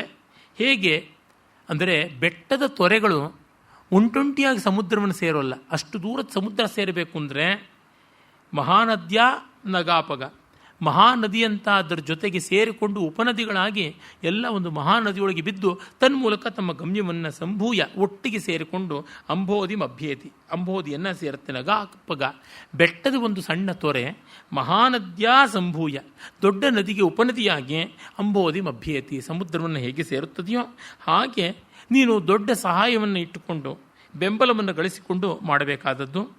ಮಖವಿಜ್ಞಾಯ ಸಕಲಂ ಇತ್ತಮುತ್ಥಾಪ್ಯ ರಾಜಕಂ ಹಂತ ಜಾತಂ ಅಜಾತಾರೆ ಪ್ರಥಮೇನ ತ್ವಯಾರಿಣ. ಹಾಗಾಗಿ ನೀನು ಯುಧಿಷ್ಠಿರನ ಯಜ್ಞಕ್ಕೆ ಮೊದಲು ಹೋಗುವುದು ಒಳ್ಳೆಯದು. ಅದು ಬಹಳ ಸರಿಯಾಗುತ್ತದೆ. ಆ ಯುಧಿಷ್ಠಿರನ ಯಾಗಕ್ಕೆ ನಾವೆಂದೂ ತೊಂದರೆ ಮಾಡಬಾರ್ದು. ಈಗ ನಾವು ಯುದ್ಧಕ್ಕೆ ಹೋದರೆ ಮಖವಿಜ್ಞಾಯ, ಅದು ಧರ್ಮರಾಜ ಮಾಡ್ತಕ್ಕಂಥ ಒಂದು ಯಜ್ಞಕ್ಕೆ ತೊಂದರೆ ಕೂಡ ಆಗುತ್ತದೆ. ಅದು ಅಷ್ಟು ಒಳ್ಳೆಯದಲ್ಲ ಅಂತನ್ನುವ ಮಾತನ್ನು ಅವನು ಹೇಳ್ತಾನೆ. ಆಮೇಲೆ ಇನ್ನೊಂದನ್ನು ಹೇಳ್ತಾನೆ, ಹಂತ ಜಾತಂ ಅಜಾತಾರೇಹೆ ಪ್ರಥಮೇನ ತ್ವಯಾರಿಣ. ಅಜಾತಾರಿ ಅಂದರೆ ಅಜಾತಶತ್ರುವಾದ ಧರ್ಮರಾಜನಿಗೆ ನೀನೇ ಒಂದು ತೊಂದರೆ ಕೊಟ್ಟಂತೆ ಆಗಿಬಿಡುತ್ತೆ. ಅದು ಚೆನ್ನಾಗಿಲ್ಲ. ಹಂತ ಅಯ್ಯೋ ದುಃಖಕಾರಿಯಾದದ್ದು. ಈಗ ನೀನು ಯುದ್ಧ ಅಂತ ಇಟ್ಟುಕೊಂಡ್ರೆ ಶಿಶುಪಾಲನ ಜೊತೆಗೆ ಆ ಯಜ್ಞಕ್ಕೆ ಬರುವ ರಾಜರುಗಳಿಗೆ ಅಲ್ಲಿ ಹೋಗೋದಾ ಇಲ್ಲಿ ಹೋಗೋದಾ ಅಂತಾಗಿ ಯಜ್ಞ ಸಫಲವಾಗೋಲ್ಲ. ನೀನೇ ನಿಂತು ನಡೆಸಬೇಕಾದ ಯಜ್ಞ, ಅದು ಸರಿಯಾಗೋಲ್ಲ. ಆಮೇಲೆ ಮಹಾತ್ಮನೋನು ಗೃಹಂತಿ ಭಜಮಾನಾನ್ ರಿಪೂನಪಿ ಸಪತ್ನಿ ಪ್ರಾಪಯಂತ್ಯಬ್ಧಿಂ ಸಿಂಧವೋ ನಗನಿಮ್ನಗಾಹ. ಈಗ ಸಮುದ್ರಕ್ಕೆ ನದಿ ಹೋಗುವ ಹೋಲಿಕೆಯನ್ನೇ ಬೇರೊಂದು ರೀತಿ ಕೊಡ್ತಾನೆ. ಮಹಾನದಿಗಳು ಬೇರೆ ಉಪನದಿಗಳನ್ನು ಕೂಡ ಸಮುದ್ರಕ್ಕೆ ತೆಗೆದುಕೊಂಡು ಹೋಗಿ ಬೆಳೆಸುತ್ತವೆ. ನಾನು ಒಂದೇ ನದಿ ಹೋಗಬೇಕು ಅಂತ ಹೋಗೋಲ್ಲ, ಆ ಉಪನದಿಗಳನ್ನು ಕರ್ಕೊಂಡು ಹೋಗುತ್ತೆ. ನದಿಗಳೆಲ್ಲ ಸಮುದ್ರಕ್ಕೆ ಪತ್ನಿಯರು, ಸಮುದ್ರ ನದಿ ವಲ್ಲಭ ಅಂತ. ಹೀಗಾಗಿ ಚಿಕ್ಕ ಪುಟ್ಟ ತೊರೆಗಳು ಎಲ್ಲ ಸವತಿಯರು, ಮಹಾನದಿಗಳು ಮಹಾರಾಜ್ಞಿಯರು. ಈ ರಾಣಿಯರು ಪಾಪ ತಮ್ಮ ಸವತಿಯರನ್ನು ತಮ್ಮ ಗಂಡಂದ್ರ ಪಾದಕ್ಕೆ ಸೇರಿಸ್ತಾರೆ. ಈ ರೀತಿಯಲ್ಲಿ ನೀನು ಉದಾರತೆಯಿಂದ ನಡ್ಕೊಳ್ಬೇಕಾದದ್ದು ಅದು ಬಹಳ ಮುಖ್ಯ. ಚಿರಾದಪಿ ಬಲಾತ್ಕಾರೋ ಬಲಿನ ಸಿದ್ಧಯೇರಿಷು ಛಂದಾನುವೃತ್ತಿರ್ ದುಸ್ಸಾಧ್ಯ ಸೂರದೋ ವಿಮನೀಕೃತ. ಮತ್ತು ನಮ್ಮ ಆತ್ಮೀಯರು ಬೇಸರ ಪಟ್ಟುಕೊಳ್ಬಾರ್ದು. ಮನ್ಯಸೇ ಅರಿವದಃ ಶ್ರೇಯಾನ್ ಪ್ರೀತಯೇ ನಾಕಿನಾಮಿತಿ ಪುರೋಡಾಶ ಭುಜಾಂ ಇಷ್ಟಂ ಕರ್ತುಂ ಅಲಾಂತರಂ ಇಷ್ಟಂ ಕರ್ತುಂ ಅಲಂ ತರಾಂ. ನೀನೀಗ ವೈರಿಯನ್ನೇ ಕೊಲ್ಲಬೇಕು, ಯಾಕೆಂದರೆ ದೇವತೆಗಳಿಗೆ ಸಂತೋಷವಾಗುತ್ತೆ. ಇಂದ್ರನೇ ಕಳಿಸಿದ್ದಾನೆ ನಾರದನನ್ನು ಸಂದೇಶಕ್ಕಾಗಿ, ಆ ಮೂಲಕ ಶಿಶುಪಾಲನ್ನು ಸಂಹರಿಸಬೇಕು ಅಂತ. ಈಗ ಯಜ್ಞಕ್ಕೆ ನೀನು ತೊಂದರೆ ಮಾಡಬಾರ್ದು. ಯಜ್ಞದಲ್ಲಿ ಸೋಮ, ಪುರೋಡಾಶ, ಚರು ಮತ್ತು ಹವಿಸ್ಸುಗಳನ್ನೆಲ್ಲ ಕೊಡ್ತಾರೆ. ಅದು ದೇವತೆಗಳಿಗೆ ಅನುಕೂಲಕಾರಿ. ಹೀಗೆ ಯಜ್ಞ ಮಾಡಿದ್ರೆ ದೇವಾನುಕೂಲತೆ. ಈ ಮಾತ್ರದಿಂದ ದೇವತೆಗಳಿಗೆ ನೀನು ಉಪಕಾರವೇ ಮಾಡ್ತೀಯ. ಈ ಸದ್ಯಕ್ಕೆ ಶಿಶುಪಾಲನ ಪಕ್ಕಕ್ಕಿಟ್ಟರು ಯಜ್ಞದ ಮೂಲಕವಾಗಿ ದೇವತೆಗಳಿಗೆ ಅನುಕೂಲ ಉಂಟು. ಯಜ್ಞ ಅನ್ನುವ ಒಂದು ಬಲದಿಂದ ದೇವತೆಗಳಿಗೆ ಹೆಚ್ಚಿನ ಶಕ್ತಿ ಬರುತ್ತದೆ. ಅಮೃತಂ ನಾಮ ಯತ್ ಸಂತೋ ಮಂತ್ರ ಜಿಹ್ವೇಶು ಜುಹ್ವತಿ ಶೋಭೈವ ಮಂದರ ಕ್ಷುಬ್ಧ ಕ್ಷುಭಿತಾಂಬೋಧಿ ವರ್ಣನ. ಅಮೃತ ಅಂತ ಯಾವುದಿದೆ ಅದು ಬಹಳ ದೊಡ್ಡದಾದದ್ದು. ಸಮುದ್ರ ಮಥನ ಕಾಲದಲ್ಲಿ ಬಂದದ್ದು. ವಿದ್ವಾಂಸರ ಮಂತ್ರಗಳೇ ಅಮೃತದಂತೆ ಇರತಕ್ಕಂಥದ್ದು. ಅವರ ನಾಲಿಗೆಯಿಂದ ಬಂದಂಥ ಮಂತ್ರಗಳಿಂದ ಪೂರಿತವಾದ ಆ ಒಂದು ಆಹುತಿಗಳು ಸೇರಿದಾಗ ಇನ್ನೂ ಹೆಚ್ಚೆಚ್ಚಿನ ಶೋಭೆಯನ್ನು ತಂದುಕೊಡುತ್ತದೆ. ಸಮುದ್ರ ಮಥನದ ಮೂಲಕವಾಗಿ ಬಂದ ಅಮೃತದಂತೆ ಆ ಯಜ್ಞದ ಆಹುತಿಗಳಾಗುತ್ತವೆ, ದೇವತೆಗಳಿಗೆ ಅನುಕೂಲಕಾರಿಯಾಗುತ್ತವೆ. ಆ ಕಾರಣದಿಂದ ನೀನು ಸದ್ಯಕ್ಕೆ ಈ ಯುದ್ಧವನ್ನು ಮುಂದುವರೆಸಬೇಡ. ಮಾತ್ರವಲ್ಲ, ಸಹಿಷ್ಯೇ ಶತಮಾಗಾಂಸಿ ಸೂನೋಸ್ತ ಇತಿ ಯತ್ವಯ ಪ್ರತೀಕ್ಷ್ಯಂ ತತ್ ಪ್ರತೀಕ್ಷ್ಯಾಯೇ ಪಿತೃಶ್ವಸ್ರೇ ಪ್ರತಿಶ್ರುತಂ. ಪ್ರತಿಶ್ರುತ ಅಂದರೆ ಪ್ರತಿಜ್ಞೆ ಮಾಡಿದ್ದು ನೀನು. ಏನು? ಸಹಿಷ್ಯೇ ಶತಂ ಆಗಾಂಸಿ. ಆಗಸ್ ಅಂದರೆ ಪಾತಕ ಅಂತ, ತಪ್ಪು. 100 ತಪ್ಪುಗಳನ್ನು ಸಹಿಸ್ತೀನಿ, ಸಹಿಷ್ಯೆ ಅಂತ. ತೇ ಸೂನೋಹೋ, ನಿನ್ನ ಮಗನ ತಪ್ಪನ್ನು ನಾನು 100 ತಾಳ್ತೀನಿ ಅಂತ. ತ್ವಯಾ ಪ್ರತೀಕ್ಷ್ಯಂ, ನೀನು ಮೊದಲೇ ನಿರೀಕ್ಷೆ ಮಾಡಿಕೊಂಡು ಹೇಳಿದ್ದೀಯಾ. ತತ್ ಪ್ರತೀಕ್ಷಾಯಿ, ಅದು ಆಗೋವರೆಗೂ ನೀನು ತಾಳಬೇಕು. ಯಾತಕ್ಕೆ? ನಿನ್ನ ತಂದೆಯ ಸಹೋದರಿಯಾದ ಸಾತ್ವತಿಗೆ ನೀನು ಕೊಟ್ಟಂಥ ಮಾತಾಗಿದೆ. ಆ ಕಾರಣದಿಂದ ನೀನು ಅದನ್ನು ಮೀರಬಾರದು ಅಂತ ಹೇಳ್ತಾನೆ. ತೀಕ್ಷ್ಣ ನಾರುಂತುದಾ ಬುದ್ಧಿ ಕರ್ಮಶಾಂತಂ ಪ್ರತಾಪವತ್ ನೋಪತಾಪಿ ಮನಸ್ಸೋಷ್ಮ ವಾಗೇಕಾ ವಾಗ್ಮಿನಸ್ಸತಃ. ಸಜ್ಜನರ ನುಡಿ ಯಾವ ರೀತಿಯಾಗಿರುತ್ತದೆ ಅಂತಂದರೆ ತುಂಬ ನಿಶಿತವಾಗಿದೆ, ತೀಕ್ಷ್ಣ ಆಗಿದ್ದರೂ ಅರುಂತುದ, ತುಂಬ ಕತ್ತರಿಸಿಕೊಂಡು ಬರ್ತಕ್ಕಂಥದ್ದಲ್ಲ. ಕರ್ಮ ಶಾಂತಂ ಪ್ರತಾಪವತ್, ಅದು ದೇದೀಪ್ಯಮಾನವಾಗಿದ್ದರೂ ಕೂಡ ಅಗ್ನಿಯಂತೆ ದಗದಗಿಸ್ತಾ ಇದ್ದರೂ ಸುಡುವಂಥದ್ದಲ್ಲ. ಅಂದರೆ ಅದು ಮೊನಚಾಗಿದ್ದರೂ ತಿವಿಯೋಲ್ಲ, ಕಾಂತಿವತ್ತರವಾಗಿದ್ದರೂ ಕಾಂತಿಮತ್ತಾಗಿದ್ದರೂ ಸುಡೋಲ್ಲ. ಆ ರೀತಿಯಾದದ್ದು ಮನಸ್ಸಿಗೆ ಕಸಿವಿಸಿ ಉಂಟು ಮಾಡೋಲ್ಲ. ಸಜ್ಜನರ ಮಾತು ಹೇಗೋ ಹಾಗೆ ನಿನ್ನ ವರ್ತನೆಯೂ ಅದೇ ರೀತಿಯಾಗಿರಬೇಕು. ಸ್ವಯಂ ಕೃತ ಪ್ರಸಾದಸ್ಯ ತಸ್ಯಾನ್ಹೋ ಭಾನುಮಾನಿವ ಸಮಯಾವಧಿ ಅಪ್ರಾಪ್ಯ ನಾಂತರಾಲಂ ಭವಾನಪಿ. ಅದು ಮಾತ್ರವಲ್ಲ, ಸೂರ್ಯ ಸ್ವಯಂ ತಾನೇ ಹಗಲೆಲ್ಲ ದೇದೀಪ್ಯಮಾನಾಗಿ ಪ್ರಕಾಶನ ಮಾಡ್ತಾ ಇರ್ತಾನೆ. ಅದೇ ರೀತಿ ನೀನು. ಅದರಿಂದ ಅವನು ಸ್ವಲ್ಪ ಬೇಗ ನಾನು ಆ ಕಡೆ ಸಮುದ್ರವನ್ನು ಸೇರಬೇಕು ಅಂತ ದಡಕ್ಕಂತ ಬಿದ್ದುಬಿಡೋಕ್ಕಾಗೋಲ್ಲ. ಅವನೊಂದು ಕ್ರಮದಲ್ಲಿ ಇಡೀ ಹಗಲೆಲ್ಲ ಆಕಾಶದಲ್ಲಿದ್ದು ಮತ್ತೆ ಮುಳುಗುತ್ತಾನೆ. ಆ ರೀತಿ ನೀನು ಸೂರ್ಯನ ಹಾಗೆ ಗತಿ ತಪ್ಪುವ ಹಾಗಿಲ್ಲ, ಋತವನ್ನು ಅನುಸರಿಸಿ ನೀನಿರಬೇಕು ಅನ್ನುವ ಮಾತನ್ನು ಹೇಳ್ತಾನೆ. ತುಂಬ ಉದಾರ ಗಂಭೀರವಾದ ಮಾತು. ಶಿಶುಪಾಲವಧದ ಅತ್ಯುತ್ತಮ ಸರ್ಗ ಅಂತಲೇ ನಾನು ಈ 2ನೇ ಸರ್ಗವನ್ನು ಭಾವಿಸಿದ್ದೀನಿ. ಇನ್ನೂ ಒಂದಷ್ಟಿದೆ, ನಾಳೆ ದಿವಸ ನೋಡೋಣ. ನಮಸ್ಕಾರ.